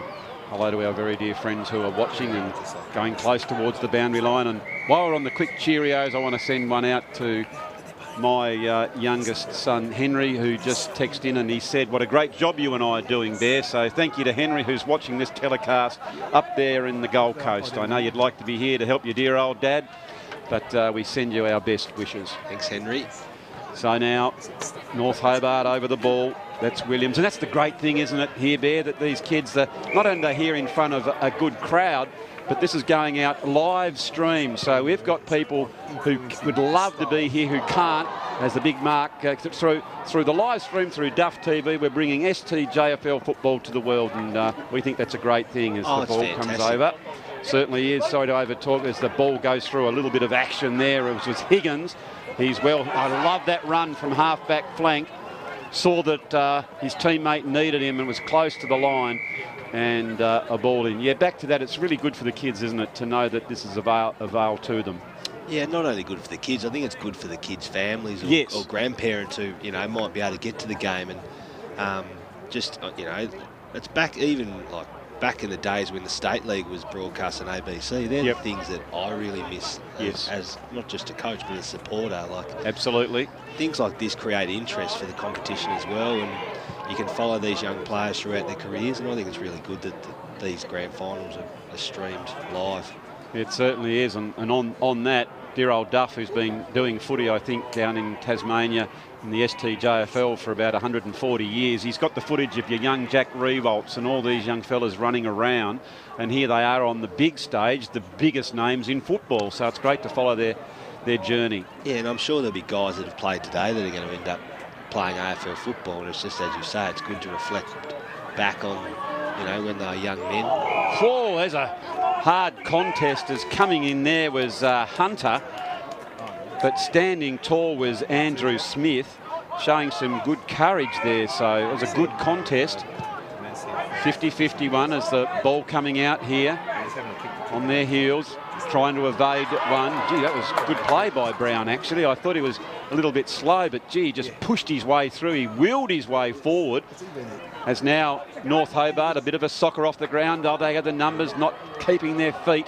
A little bit slippery, as it will do as it gets a little bit towards later in the day, as Clarence hiked that one up. I think has been dealt with after, and the free kick will be going back to them in the last line of defence. So Clarence now just sizing up their options. This is Bealey. Goes the short pass on the defensive side. Had to be accurate, and he is. They're going to go back, and they do so. Keeping possession. Not a good kick. Good pick up, though. Go onto the wrong side, which is the left side. North Hobart are in front. Bingham couldn't quite bring it down. There's a shot on goal, but the free kick has been paid for. Was that a kick or a trip there, Bear? I didn't quite see that one. I was looking downfield. I'd say he's called the tackle slip down. Yep. Onto the knee. All right, so yeah, the free kick now there to Howard. Yeah, that's how he's paid it. So Howard affects that kick. Oh, there's a strong mark. Excellent work now. And Tom McCullum, he's been very good above his head. Bit of a jack in the box, and talking of strong, Thomas McGann, I've really liked his work across half-back. Yeah, there's a couple of boys across the half-back line. Obviously, Brown has been really good as well. So North Hobart looking inside. 5 minutes gone. Very low-scoring game. But anything can break open. You never know with these games. All of a sudden, because of the nature of it is, they get a few clearances. It's holding the ball. Good tackle again by Tom McCullum. And he's really coming into the game, as we're going to have a look here on the Mood Food replay. He was tracking the ball, and he kept his eye transfixed on the player who had it, and he pulled him down into the tackle. Yeah, both McCullum and Whitelaw, I think, have been really good all day. So promising signs for them. Certainly are, as Clarence get it towards the true centre half forward position. Hurd's there, tries to affect the kick, but he's pulled off the ball just as he goes to try and get it. It's North Hobart. They get it out towards Higgins. Now it's a free-flowing attempt, and Clarence go into attack. One-handed attempt to mark, running hard at the ball. That's Ward, who has already got one goal, and the boundary line is there first, and it's beaten him over. And Clarence are well into attack. North just have to make sure they get arm across at this stoppage. Absolutely crucial, isn't it, that no one's loose. It's not a defender's right to get free, as picking the ball up and the barrel right down the middle of the ground. No nonsense there, as Ryan is leading out. There's 3 on 1, and the umpire says it's come out to the advantage of Clarence, so play it on, and they do so with interest, trying to lead their way out, providing the good block. But they've defended nicely again, have North Hobart. They're standing up to the challenges that Clarence are putting at them. Good handball. You know this man is going to go onto his left, but he goes unselfishly towards that area of danger. But Sebastian Brown, again, as he's done all time, keeps his eyes on the ball and takes another strong mark. He pointed to the crowd, to someone else. Oh, and the kick, though, was a little bit errant. And it goes to a 3-on-1. Here's danger as they go out. North Hobart have got the numbers. They get a handball. It's interesting to observe here, Bear, how they've got spare numbers, both teams, but in different areas of the ground. Yeah, I think the North forwards need to roll up a little bit higher. Yep. They're just giving the Clarence guys, you know, the best position. So I think there's no point, for instance, sitting in deep in the forward line. You've got to come up and actually make it at least a 2-on-1. Yep. So there is Lamb. We kind of knew he was going to, if you know a little bit about Max, he's a left foot and he was trying to swing around, wasn't he? And it was good defensive work. You've got to know your play you're on. And so now that's good. He goes the big kick. I tell you what, Barry gives it a good old roost. And it comes out good front and centre by the Demons as they go into their attacking side. They got the numbers, and gee whiz, a couple of boys are sliding over. Maybe they've got those thin moulded boots. Yeah, you think coming to North Hobart this time of the year, the moulded soles is probably the boot of choice, but I actually think screw-ins, even though it's September, because the ground is quite soft underneath. Yep. Yeah, certainly, and there was games on it yesterday. It was quite inclement, plenty of rain, and it's held up incredibly well, but certainly it is soft underfoot. And with 9 minutes gone in this third quarter, it is North Hobart 3-3-21, Clarence 2-1-13. Very interesting game. It's an absolute arm wrestle, and I'm not really sure which way it's going to go. So North Hobart are into attack as they clutch that one. They kick it in towards the goal, the opportunist goal. I'm not sure. I think that might have been, was that Carmichael? It certainly was. As we see here, driven in quickly, and I like it when the ball comes in quick. It's very hard for the defenders to set up. It's that mystery chaos ball, and he took advantage of 50-50, and Lockie Carmile has slotted it through for his second goal. Yeah, he's been really good. He's probably been North's most consistent player over the course of the game. So, as you say, he played in front, took most of his opportunity and was able to put some scoreboard pressure on. So I think North have probably been a bit cleaner this quarter. I think their hands in close have been really good, which enables a bit more cleaner inside 50 because you're not under as much pressure. So, a very handy goal to the Demons as they pick that one up across half back. They've got to defend stoutly now. Bit of confusion, a lack of talk. Hard tackle. That was Blasky, who really ran down. It goes into the attacking area. Running back with eyes to the ball was McGann. He's been a cracker. I've loved the way he's gone about it. And Brown picks it up. He is a strong fellow. He's the sort of player, Bear, I just wouldn't mind playing alongside. You know, he's giving it his all. As North Hobart, they're under pressure, but they're holding up to it at the moment. They team up nicely and they get that kick out to Griggs. Griggs taking his time with a lovely lead and pass, very accurate by foot as Williams takes that mark as they get their breath. They go inside 50. Up they go. Good attempt to mark from about 4 back was Howard. He can't do so. That ball now is in dispute. It goes towards the line. And I think North Hobart worked their way out of that one very, very nicely, Bear. Yeah, as I said before, I think North have been the better side this quarter, so they just seem to be finding the right people in the right moments. Yeah. But I'm liking the look of both Brown and McGann. Yeah, they've been good, haven't they? I think that they've not only repelled those attacks, but they've been crucial in setting up the most promising forward thrust that North Hobart have had. As that handball has come out, it ends up in the safe hands of Williams, who's been one of their more creative players. Nice hands by Clarence, by Borsboom, who's very skilled. Back into a disputed area. Higgins picks it up. Nice and low to the ground, very strong through the core of his body. Clarence, they set up nicely, front and centre. That was Griggs. Griggs evading one, then another. Goes back around, screws it over towards Bingham. Bingham gets it in towards the goal. It's running end over end and they can't quite hold it on. That's not a bad result for North Hobart. A ball in as deep as forward as you can go. So it'll be interesting to see how they set up in this rough contest. Just probably need to open it up a little bit. I reckon there's too many North boys around the ball here. Yep. Like, give yourself an opportunity to work with a bit of space. So it is North Hobart who through the agency there of Roland to screw that one over. It might have been a free kick there, the way the game has been played, but it isn't paid, so it comes out to the advantage of Clarence, and it's Ward who picks that one up. He goes back inside. A bit of candy is shown there. Very effective. Nicely played. Noble. Good contest, and he done a really good job to stay on his feet there. Well, this is going to be a crucial kick. That is danger as it's off the side of the boot, and Clarence are there first. Great tackling by North of what was a very 50-50 ball at best as they pick the next one up. Going hard at it was Butler, and he's deemed to be holding the ball, and that's given some momentum now to Jack Lewis for Clarence. Lewis finds the man a little bit free. It's Blasky, and he's going to go back and have a shot on goal. He not sure in the distance, so he tries to get a few metres. Oh, gone up uncontested was Lamb.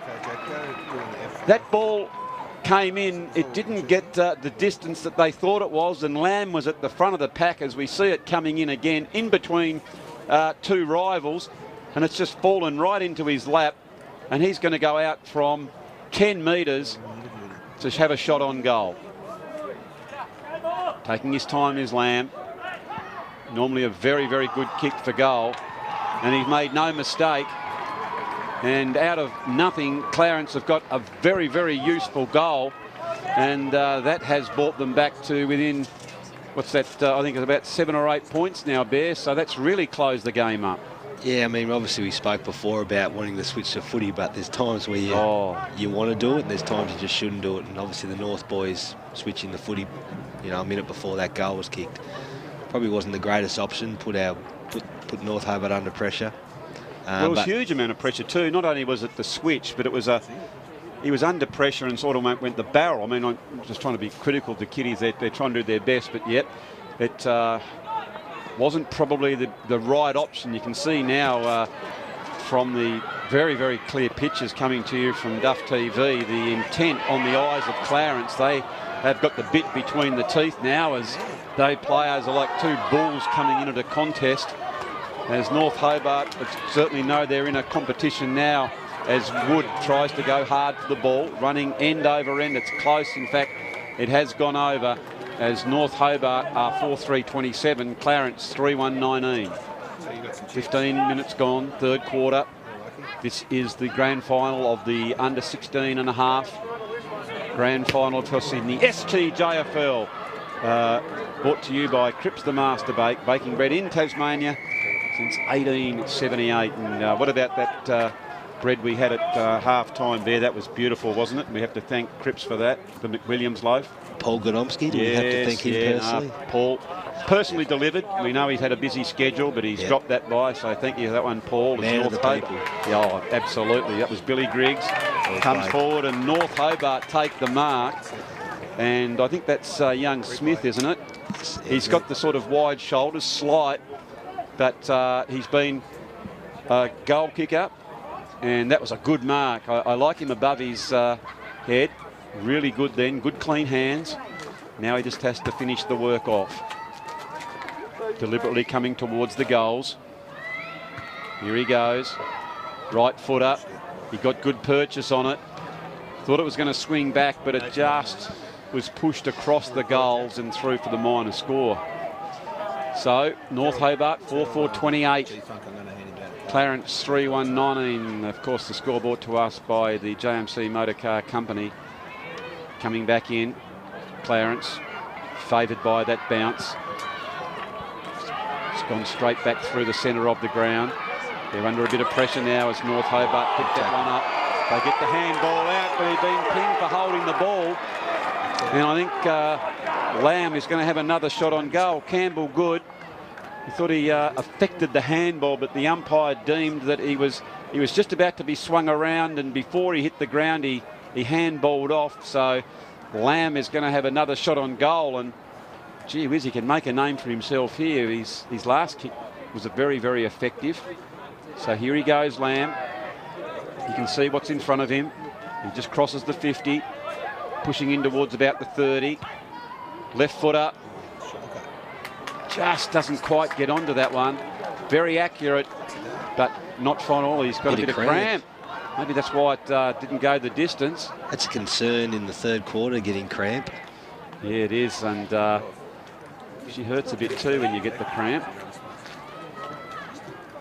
Anyway, it is Wood now. Who's been pretty good, Campbell. Good. Comes to the front of the pack. Picked up by Ryan. Ryan goes out towards the wing. It's a very close contest. Smith picks it up. Tries to handball back inside, trying to affect a bit of run on the game. This game is here to be won. It is 8 points the difference. Grand final, no second places and not coming back from here. It's 1.5 minutes left. Would you roll a spare behind the ball for the last minute and a half? Absolutely. No doubt about that. So Clarence have got it. They go the handball. Need to pick up now. They've got 3 defenders chasing. Oh, but well worked in North Hobart to settle down and take this one. They come out a little bit wider towards Rowlands, who had such a wonderful second quarter. Moves it quickly. Time is against them. They've got 1 minute 10. It is Bingham. Bingham goes inside now. That's probably not a bad spot to be. This is the crucial kick. Clarence have got the numbers back. A minute left. Can someone come out and duke this one up? It goes to the front of the pack. Heard the umpire. He'd play it on. They're held in the play. And it's going to be a ball up. They need clean possession from this ball up. As the rucks come in and nominate. It's Harry Williams. He says, I'll take it. Oh, he's got it into a dangerous position. Crucial tackle. Slipping over there was Rowlands as he was about to try and affect that kick towards the goal. He can't get it off. This is good defensive work by Clarence. I think that was Harrison Reid. And they've been able to slow that one down. So 20-odd seconds left. Up it goes. The bottom of the pack, it's Clarence trying to hold this one in. They've all but done enough. Only 15 seconds left. North got 2 players behind the ball. Yep. 2 points. Don't know if it's going to come to them. Here they go. Just about to pick it up, try and handball. Have a look at Clarence. They come out in numbers. They go forward, but the siren has sounded. And it is 3-quarter time here, ladies and gentlemen, in the under 16.5 STJFL Cripps Grand Final. It is North Hobart 4-4-28, Clarence 3-2-20. Carmichael for North Hobart has got 2 goals, Marsh and Smith.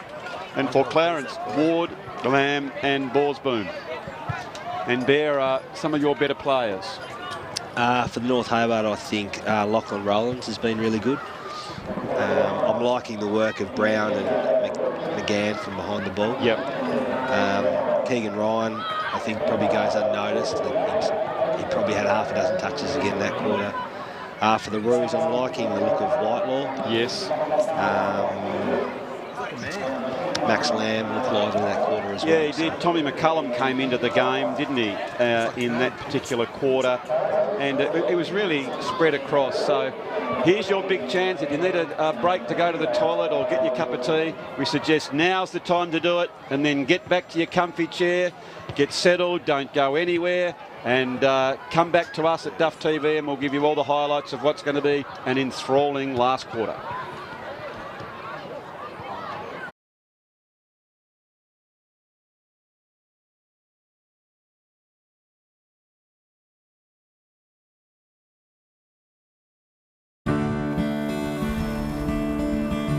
You still take my breath away with nothing but a smile.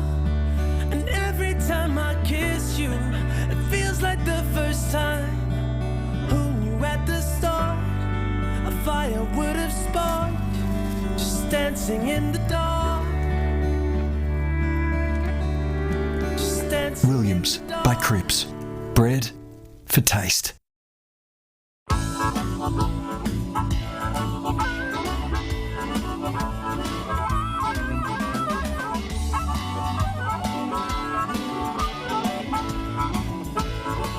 In today's world of self-service, it's nice to know that there's still a place where you can sit back and relax. Bennett's Driveway Service, now at Snug, Lerner Valley and Sandy Bay. For more than 40 years, Bennett's Petroleum has been there for all Tasmanians.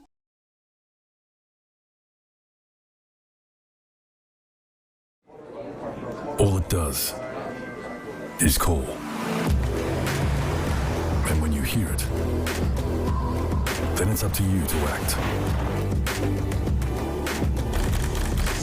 Know your limits and come back for them later. Forget yesterday and tomorrow. Be here.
So welcome back, ladies and gentlemen, for what is going to be a very, very interesting quarter of football.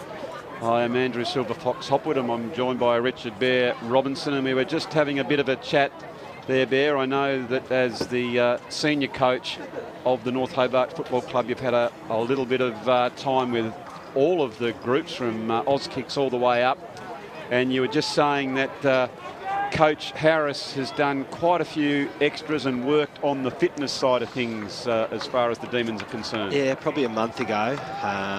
They realised that they were going to finish on top of the ladder and they need to make sure they did a bit of extra work, so if they get to this situation that they can be running on top of the ground. So the message from Harris would have been at three-quarter time, you've done all the work, this is why you've done it. The next 20 minutes is just give everything you've got. Yes, it's no time to be standing from behind. You've got to lead from the front and don't leave anything in the tank because you don't want to be back in years to come thinking, what if I only done that. Give it your best shot, and that's all we can hope as Smith picks that ball up, and North Hobart are going into attack very early, overrunning the ball this time. They're under a bit of pressure as North Hobart apply a great tackle there by Ryan. And that has certainly set the stage for a very interesting last stanza as Clarence take that kick in quickly. And gee whiz, that was good anticipation to just come across and cut that ball off. Is Roland, what is it again? Yeah, oh, that was just crucial. Came across, did a wonderful play, as we can see here. Look at that. Ran from deep back, Rollins, and affected that spoil where Clarence thought they were out. Going forward again, couldn't get the point. Giving a little bit of don't argue, as if you don't mind, by Blasky after the umpire didn't see that. But he picks it up. A little bit of feeling coming in. Let's be blunt, ladies and gentlemen, if you're out there, this is the grand final. There's no coming back next week. Under 16.5 division. It's a big game as an errant handball still sees the favour North Hobart. A quick handball over from Carmichael, who's already got 2 goals. It's a ball running loose. Running hard towards it was Williams. Backed up by Pullen, trying to hold him in. Bumped over, and Clarence get it out of the danger zone, but not for too long, as picking it up is Brown, who's played well across half-back flank. Coming out, giving the don't argue was Parsons, and I think he's fended off, and that's how the umpire's seen it. Got him a little bit too high there, Bear. Yeah, he did. But North have had all the running in the first couple of minutes of this quarter. Again, it's been a pattern of the play. At the start of the game, North Hobart started off with a real flourish, but didn't capitalise on the scoreboard.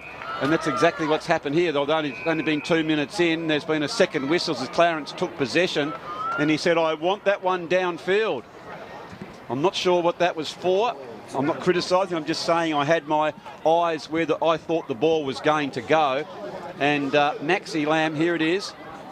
We couldn't quite. He's just about to run off, and I just can't see what happened there. I think he's paid a 50 against the North boy just holding onto the Clarence jumper. Let the game play. Yep. Well, it is Maxi Lamb who had a shot a few minutes ago. He's had a couple of shots. The first one he put through. The second one didn't quite make the distance. He's a very accurate kick. Lamb, here he goes, coming in. Gets much better purchase on it this time. It's close. I think it's gone over. It's all clear. Goal to Lamb, goal to Clarence. Game on here at North Hobart Oval. It was a very good kick for goal. Nice fluent action. Just got the journey. Yes, from deep downtown we saw there on the Mood Food replay. And ladies and gentlemen, we have got a very exciting game here. It's 3 minutes in. North Hobart, 4-5-29. They're hanging on by their fingertips to Clarence, 4-2-26. And the thing is, although North have looked good when they've had the ball, Clarence always look dangerous when they get it inside their 50 because it's looked a bit more open.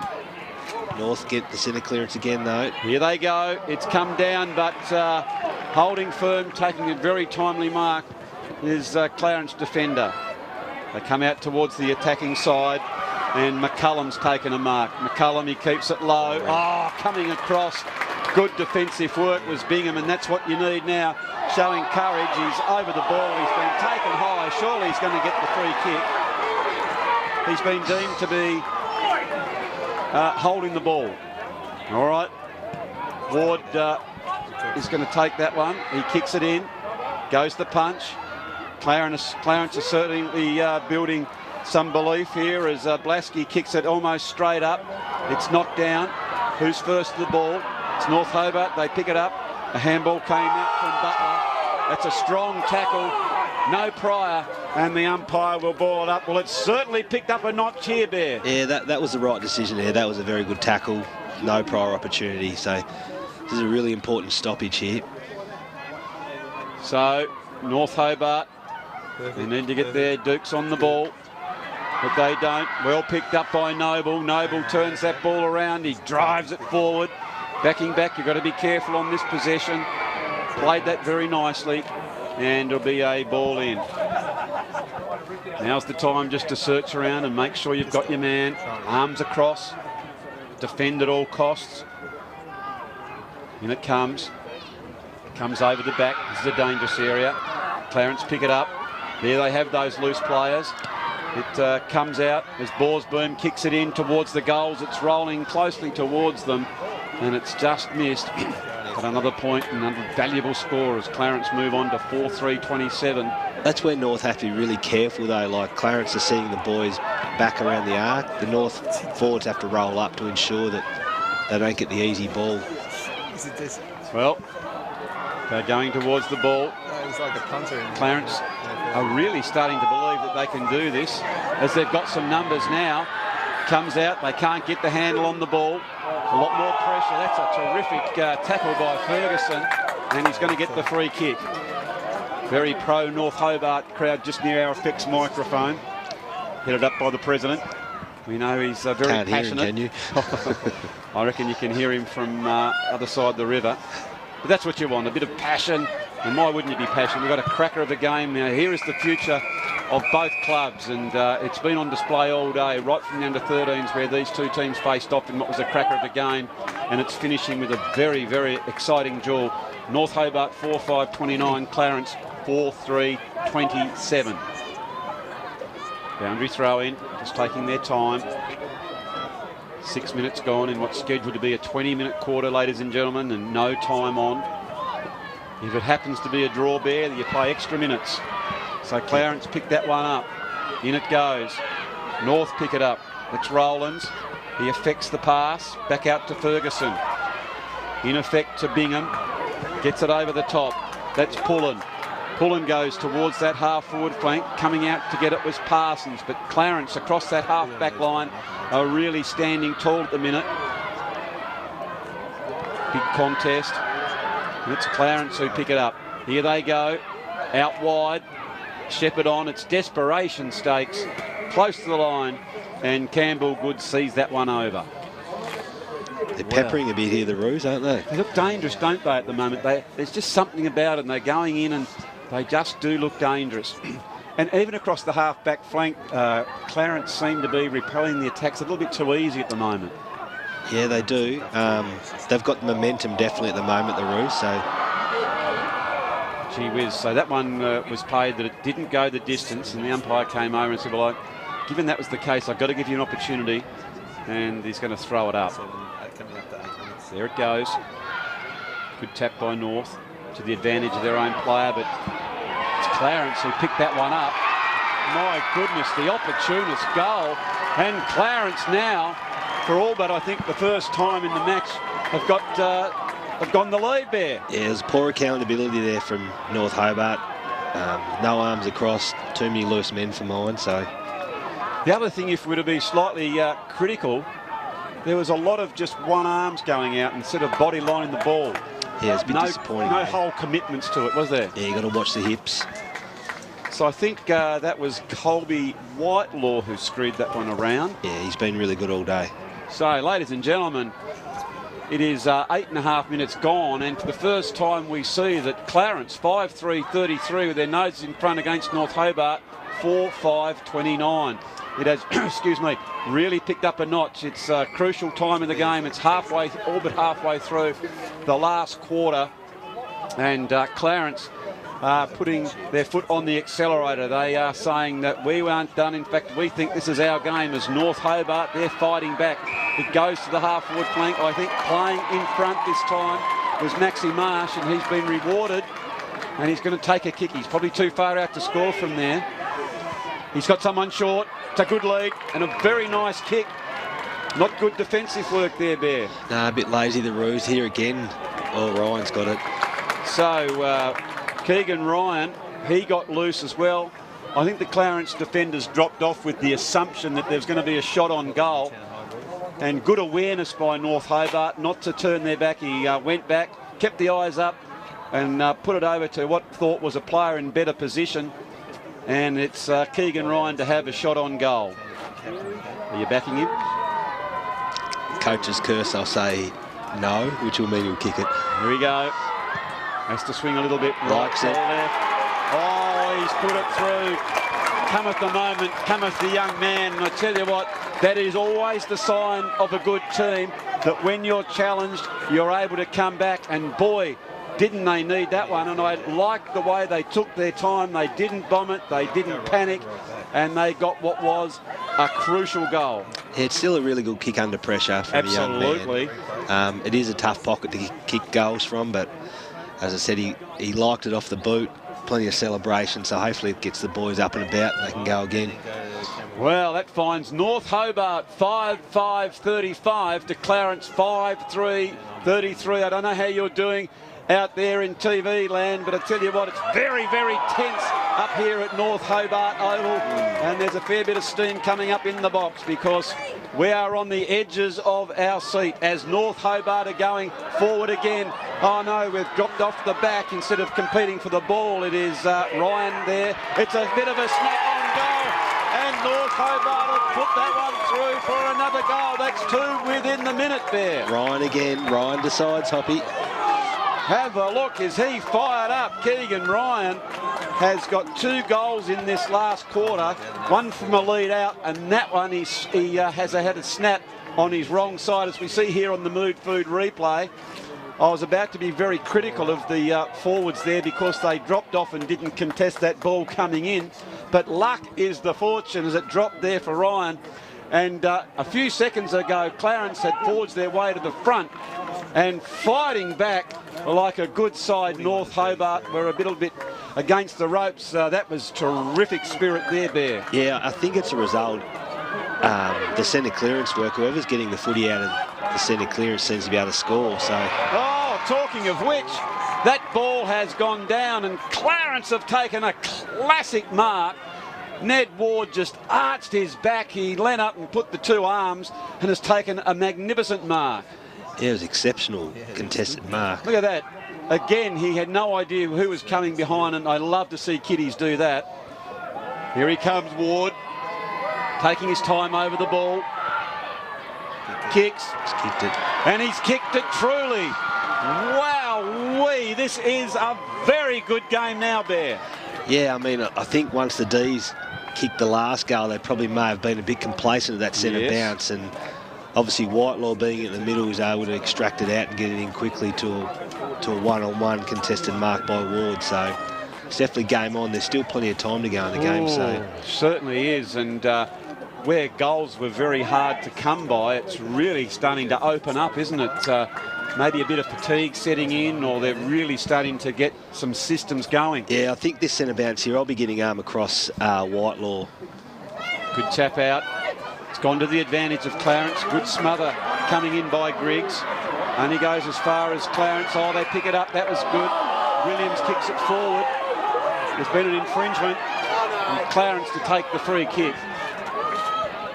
Much to the chagrin of the Demon fans down in front of the effects microphone. You saw there was came in, pushed off the ball, and there we see the free kick. Clarence take it.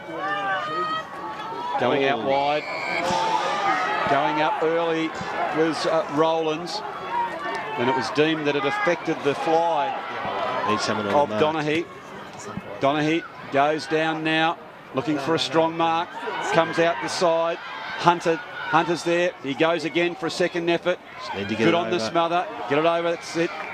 And they can just take their breath. They were all but trying to keep that ball in, and maybe for the safety of the boundary line. It is 2 points the difference, ladies and gentlemen. Clarence 6-3-39, trailing North Hobart 6-5-41. Clarence take possession. Ball's in dispute. Kick on goal there by Capron Tucker, but it has gone out of bounds, and North Hobart will take the free kick through the agency of Thomas McGann. I'd probably go safe down the line here. Yeah, it's the only option. He's come inboard a fair bit. That's a very dangerous area, but Bingham, very strong mark. Good hands by Bingham. He comes out towards the wide side, but it is Tommy McCullum who is really showing that he's stepped up for the bigger age group this game, and really going very, very nicely. As Hunter gets it in. They've got to be careful here to North, as Clarence look very, very likely. Bingham picks it up. He is beset upon by a tsunami of Roos as they come in, and it's another stoppage. 5 minutes left in this grand final. Someone needs to be on Whitelaw here. Comes out. As you said before, it's certainly arms across territory. Running hard at it is good. Oh, gee, that's good play. He picked it up and just went for it, but the boundary line beat him to it, and throw in will come in. It's 2 points the difference. It's down Clarence's end. Very close encounter. In it goes. Donaghy gets the tap out. Good tackle here by North. They're trying to hold that ball up, and another stoppage. Very tense. I reckon that'll be coming through your screen wherever you're watching this game. We hope you're enjoying it.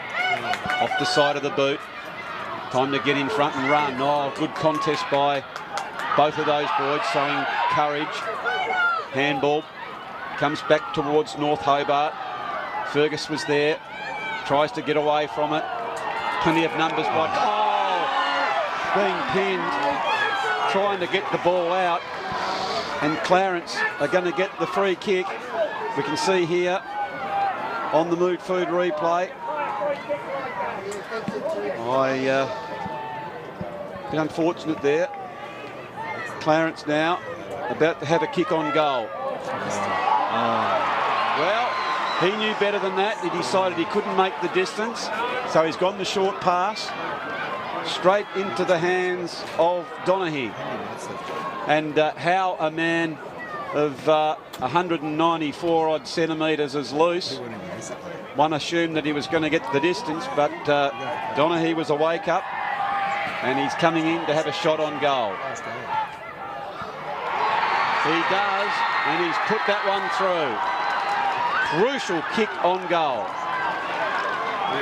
Like all good forwards, though, playing in front. So you can see there, let's settle down. It's 3 minutes to go.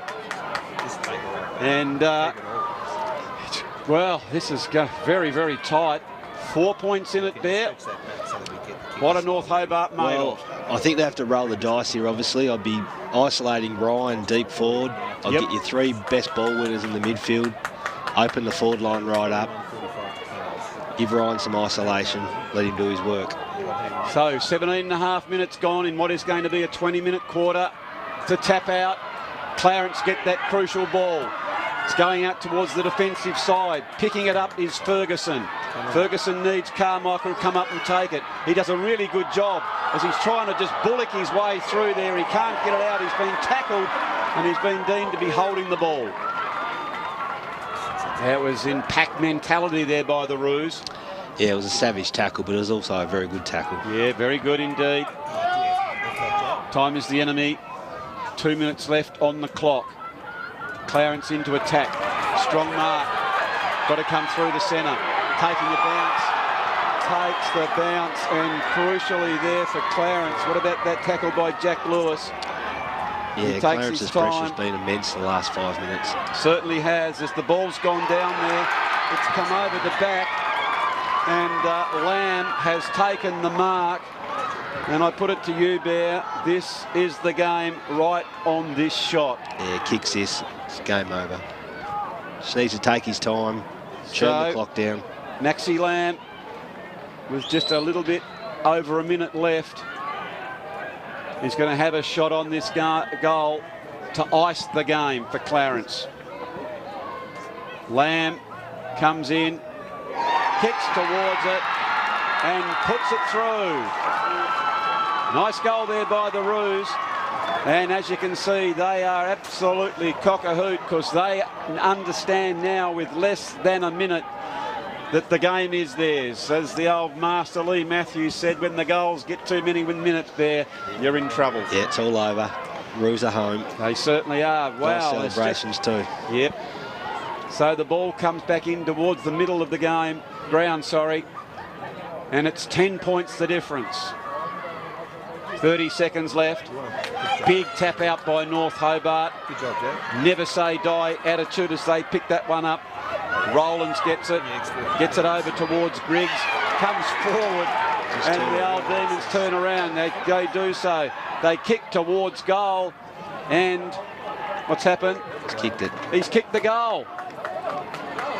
Well, I think that was Asaurus who's put that one through. It's a little bit melodramatic because, unfortunately for the Demons, time was against them, and a very good victory there to Clarence, and you can see the excitement because they came from the clouds.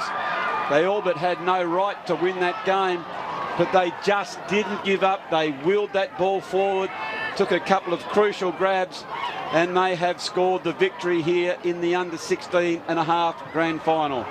For North Hobart, Keegan Ryan a couple, Carmichael a couple, Marsh, Asaurus and Smith.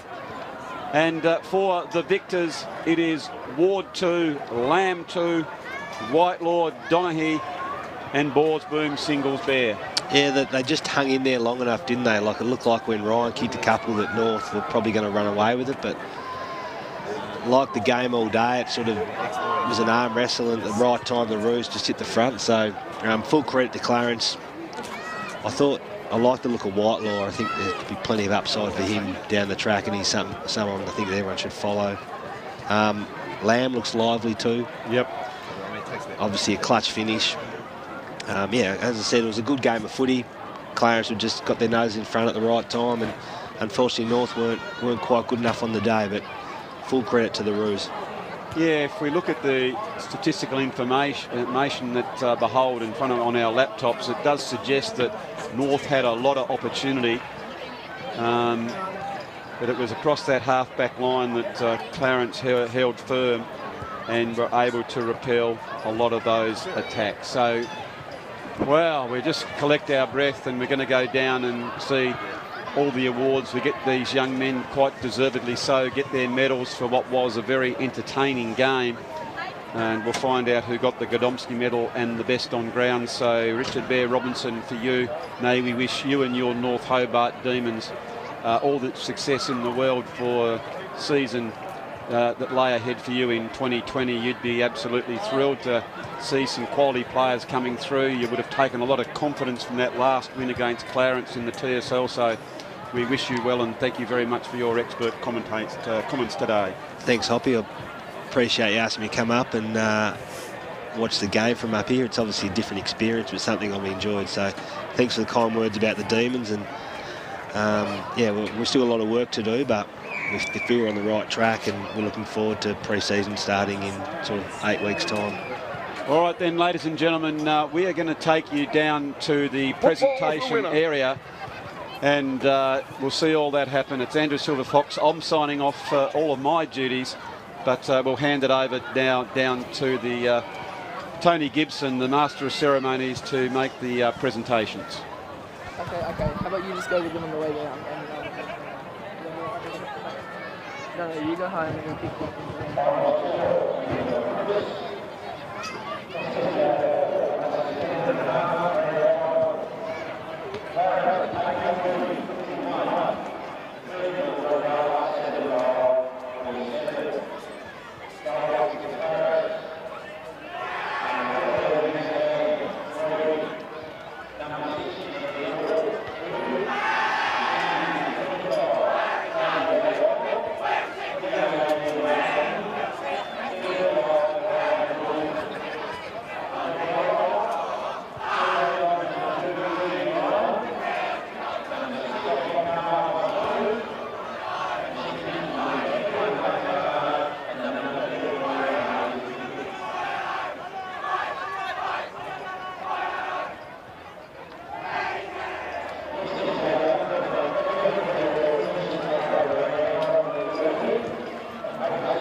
One.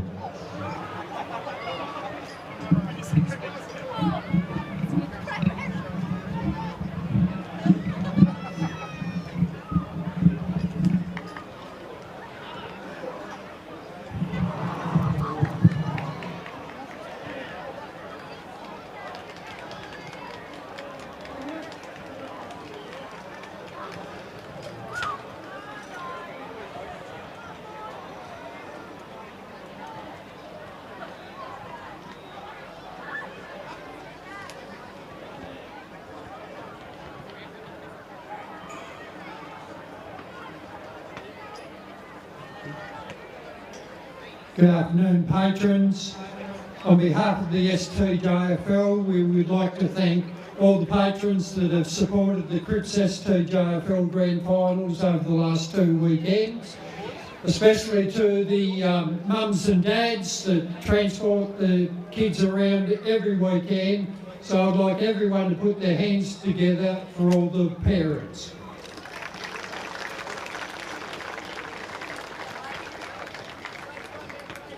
I'd now like to invite Mark Waddington to the microphone to present the medallions to the umpires in today's game. Thank you. Congratulations to both teams on an amazing game and a fantastic end to the final series. Commiserations to North Hobart. Congratulations to Clarence. If I could just congratulate the umpires for their efforts today and call them forward to accept their medal.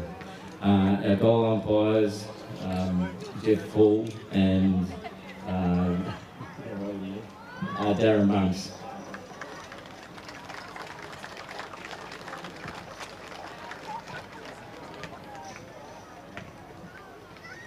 Boundary umpires Dylan Burnett and Joe Kelly.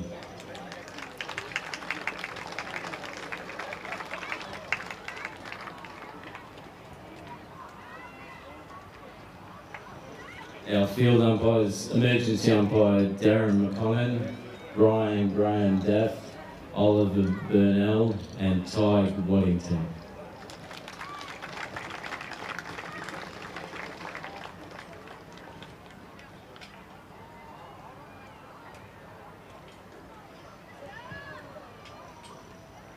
Thanks, Mark, and thanks to the umpires. Well, what a great game we had today to bring the grand finals to a close. The closest game of the day, and obviously commiserations to North Hobart and congratulations to Clarence.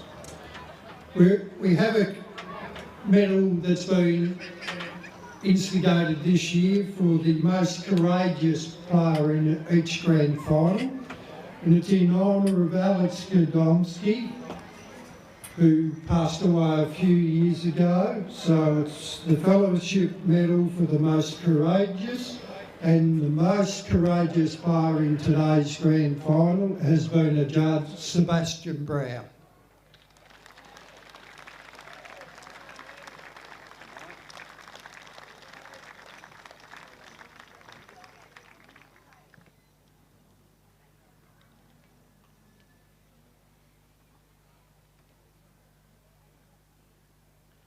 Well done, Sebastian.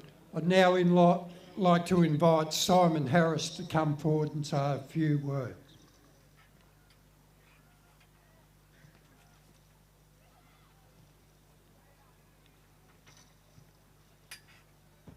Look, I think today was a great spectacle for the STJFL. I think everyone in the crowd would agree with that.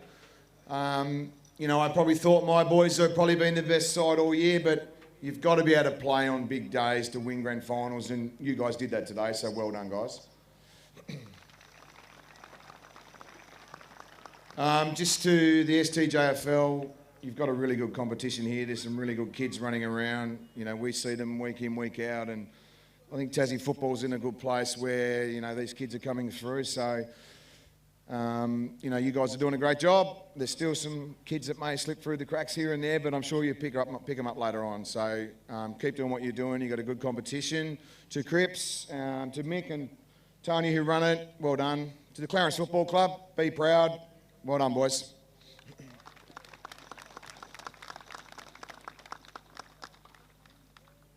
Thanks, Simon.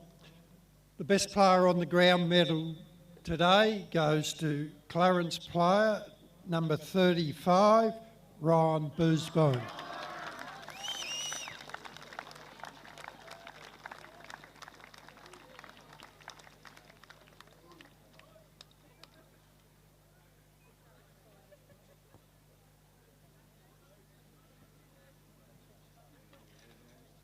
Well done, Ryan.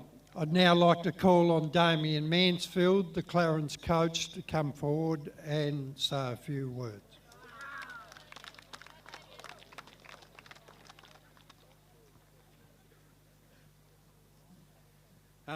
Well done to Simon and the boys. Clearly the best team all year. Okay, just because you didn't win today, we can't take that away from you. So congratulations on the year. Some of you boys and our boys been watching since under 8s, okay, watching you boys grow up. So continue with your footy, love the game and keep on going. So well done.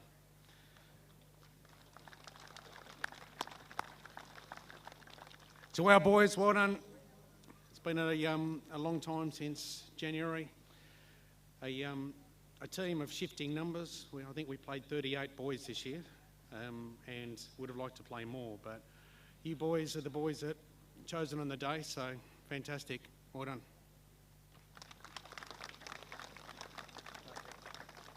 We now invite Damien to call the boys up to receive their premiership medallions.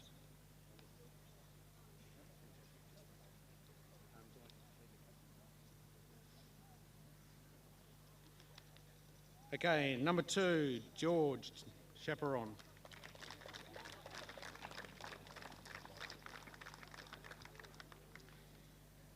Number 4, Gary Reid.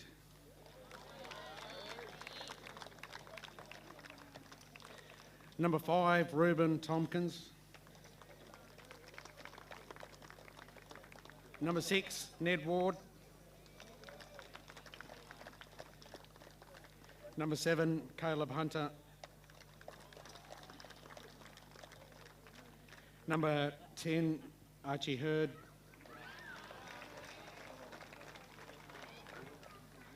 Number 12, Jack Mansfield. Number 13, Matthew Noble. Number 14, Maximus Lamb. Number 15, Brody Howard. Number 16, Aidan Waller. Number 17, Sam Donato. Number 18, Edward Wright. Number 19, Jack Lewis.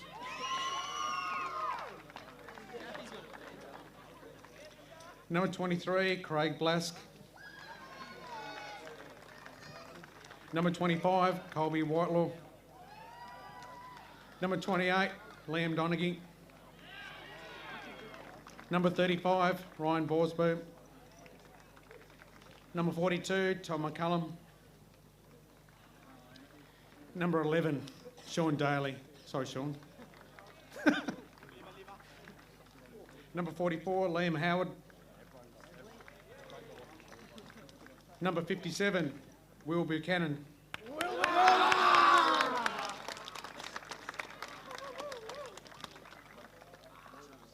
And the captain, number 3, Nick Bealey.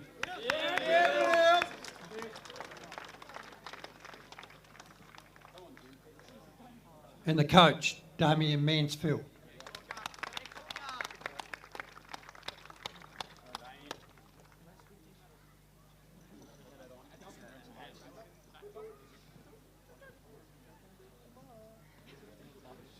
Would ask the captain and the coach to come back to receive the Premiership Cup.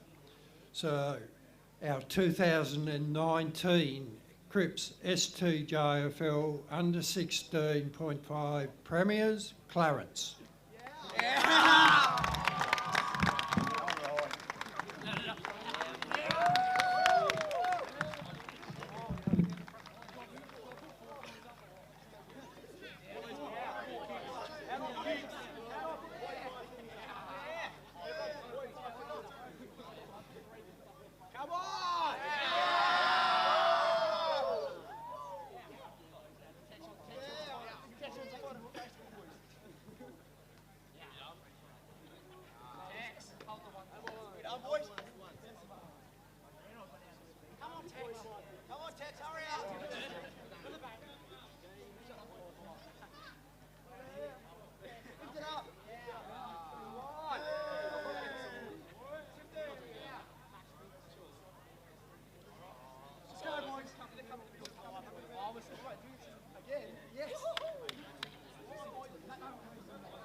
to score. Yeah, I think North probably need a little bit more movement when the ball's around the arc. They're all sort of just stationary. Well, hang on a minute there. Let's have a look at this. Just as we speak, there was no style in that one. It just happened to come free. And I think that was Andrew Smith, who was really good below his knees. We'll have a look here on the Mood Food. They're leading out now, although they haven't been forward very often, as Ward picks it up. He screws that ball down, and Ward has got the goal. I'm a veteran of the Caber at 58 years old, and I can't tell you how many times does that happen when one team has dominated, then all of a sudden they get the first forward entry bear, 50, when you get it down there, and rushing back is Rowlands, and he has been a very good player in that first quarter as well, Bear. Yeah, I mean, he's had a fair bit of footy. That was an exception. Tennis, back and forth to the same spot. So yeah, it's been a good contest this quarter, but they just need to have a look where they're going. And the umpire's just saying to these guys, just take your time, fellas. There's a green card. They might be going to have a bit of a spell here. There, shot, stuttering, left footer. Kicks it towards the goal, and it's gone from right to left as far as he was concerned. And we can hear in the effects mic, the crowd to the right are all red and white, and they are absolutely cock-a-hoot because of the session of chain of handballs that comes out towards Marsh. There's been a whistle, and I can see the hand. Oh, and he's been pushed again. 50. That's another 50, surely. And that's going to go right at that. Was very undisciplined play there by the Roos. And if I was North, I'd be walking away from the Clarence boys at the moment. And that's what they're doing now. They're trying to tell you can see Carmichael's a little bit fired up, and the rest of his teammates have said, let's leave it alone. Let's just kick the old sausage. He marked it, but didn't. Almost clean bowled. That was almost like the delivery that Stark bowled last night with a beautiful in-swinger that bowled Maxi Lamb, but it comes back up towards North Hobart. Inside there, 50 again. Overrunning it was Williams. Oh, good, hard contest. Fair play. That was nice. Archie Hurd goes on to his breath of wind. The sun's still shining. The lights are on just in case. And that's a really strong mark there, Bear. What about that one by Andrew Smith? It's exceptional. Andrew Smith, he showed his skill when he kicked the goal from the ground. Then he took that mark, and leading out was Carmichael, and the kick was perfect to his advantage, wasn't it? Yeah, it was. It was good movement from Carmichael as well. So here I think he just needs to take his 30 seconds, just churn the clock down. Whether he kicks a goal or not, it's going to make it pretty hard for Clarence to kick a goal on the rebound. So he just needs to show some composure, go through his routine. Carmichael, he kicks it for a minute there. I thought it was going out to the right, and it worked its way from right to left. And as the boys have got around him and given him a pat on the toot, they are absolutely thrilled that he drilled that one. And to be quite blunt, I thought from that... You know, when they were young men. Oh, there's a hard contest. As coming in there was Hunter, but standing tall was Andrew Smith, showing that anything can break open. You never know with these games. All of a sudden, because of the nature of it is, they get a few clearances. It's holding the ball. Good tackle again. Absolutely crucial, isn't it, that no one's loose. It's not a defender's right to get free, as picking the ball up and the barrel right down the middle of the ground. No nonsense there. It's an absolute arm wrestle, and I'm not really sure which way it's going to go. So North Hobart are into attack as they clutch that one. They kick it in towards the goal, the opportunist goal. I'm not sure. I think that of what was a very 50-50 ball at best, as they pick the next one up. Going hard at it was Butler, and he's deemed to be holding the ball, and that's given some momentum now to Jack Lewis for Clarence. Lewis finds the man a little bit free. It's Blasky, and he's going to go back and have a shot on goal. He not sure on the distance, so he tries to get a few metres. Oh, gone up uncontested was Lamb. That ball through the centre of the ground. They're under a bit of pressure now as North Hobart pick that one up. They get the handball out, but he's been pinged for holding the ball. And I think certainly set the stage for a very interesting last stanza as Clarence take that kick in quickly. And gee whiz, that was good anticipation to just coming in. Gets much better purchase on it this time. It's close. I think it's gone over. It's all clear. Defender. They come out towards the attacking side, and McCullum's taken a mark. McCullum, he keeps it low. Oh, coming across. Good defensive work was Bingham, and that comes over the back. This is a dangerous area. Clarence pick it up. There they have those loose players. It comes out as Borsboom kicks it in towards the goals. It's rolling closely towards them, and it's just missed. But another point, and valuable, starting to believe that they can do this, as they've got some numbers now. Comes out, they can't get the handle on the ball. A lot more pressure. That's a terrific tackle by Ferguson. Okay, so I've got to give you an opportunity, and he's going to throw it up. There it goes. Good tap by North to the advantage of their own player, but it's Clarence who picked that one up. My goodness, the opportunist goal has been rewarded, and he's going to take a kick. He's probably too far out to score from there. He's got someone short. It's a good lead and a very nice kick. Not good defensive work there, Bear. Nah, a bit lazy, the Roos here again. Oh, Ryan's got it. So Keegan Ryan, he got loose as well. I think the Clarence defenders dropped off with the assumption that there's going to be a shot on goal. And good awareness by North Hobart not to turn their back. He went back, kept the eyes up, and put it over to what thought was a player in better position. And it's Keegan Ryan to have a shot on goal. Are you backing him? Coach's curse, I'll say no, which will mean he'll kick it.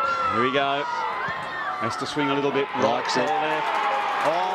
33, I don't know how you're doing out there in TV land, but I tell you what, it's very, very tense up here at North Hobart Oval, and there's a fair bit of steam coming up in the box because we are on the edges of our seat as North Hobart are going forward again. Oh no, we've dropped off the back instead of competing for the ball. It is Ryan there. It's a bit of a snap on goal, and North Hobart will put that one through for another goal. That's two within the minute there. Ryan again. Ryan decides, Hoppy. Have a look, is he fired up? Keegan Ryan has got 2 goals in this last quarter against the ropes. That was terrific spirit there, Bear. Yeah, I think it's a result. The centre clearance work, whoever's getting the footy out of the centre clearance seems to be able to score. So. Oh, talking of which, that ball has gone down and Clarence have taken a classic mark.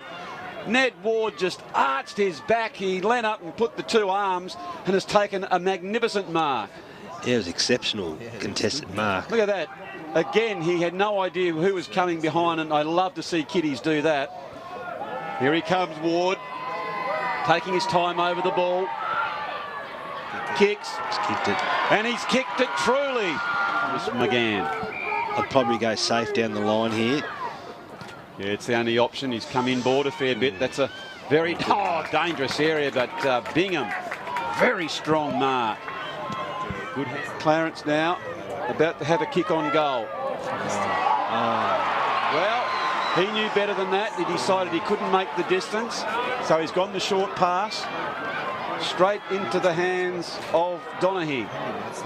And how a man of 194 odd centimetres is loose. One assumed that he was going to get the distance, but Donaghy was a wake up, and he's coming in to have a shot on goal. He does, and he's put that one through. Crucial kick on goal. Like all good forwards, though, playing in front. So you can see there, let's settle down. It's 3 minutes to go. And, well, he'll come up and take it. He does a really good job as he's trying to just bullock his way through there. He can't get it out. He's been tackled, and he's been deemed to be holding the ball. Yeah, it was a savage tackle, but it was also a very good tackle. Yeah, very good indeed. Time is the enemy. 2 minutes left on the clock. Clarence into attack. Strong mark. Got to come through the centre. Taking a bounce. Takes the bounce, and crucially there for Clarence. What about that tackle by Jack Lewis? Yeah, Clarence's pressure's been immense the last 5 minutes. Certainly has. As the ball's gone down there, it's come over the back, and Lamb has taken the mark. And I put it to you, Bear, this is the game right on this shot. Yeah, kicks this. It's game over. Just needs to take his time, turn the clock down. Maxi Lamb with just a little bit over a minute left. He's going to have a shot on this goal to ice the game for Clarence. Lamb comes in, kicks towards it, and puts it through. What's happened? He's kicked it. He's kicked the goal.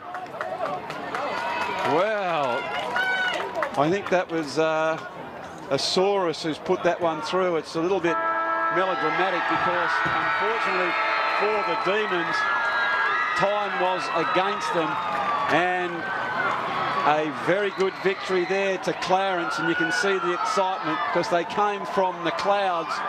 They all but had no right to win that game, but they just didn't give up. They wheeled that ball forward.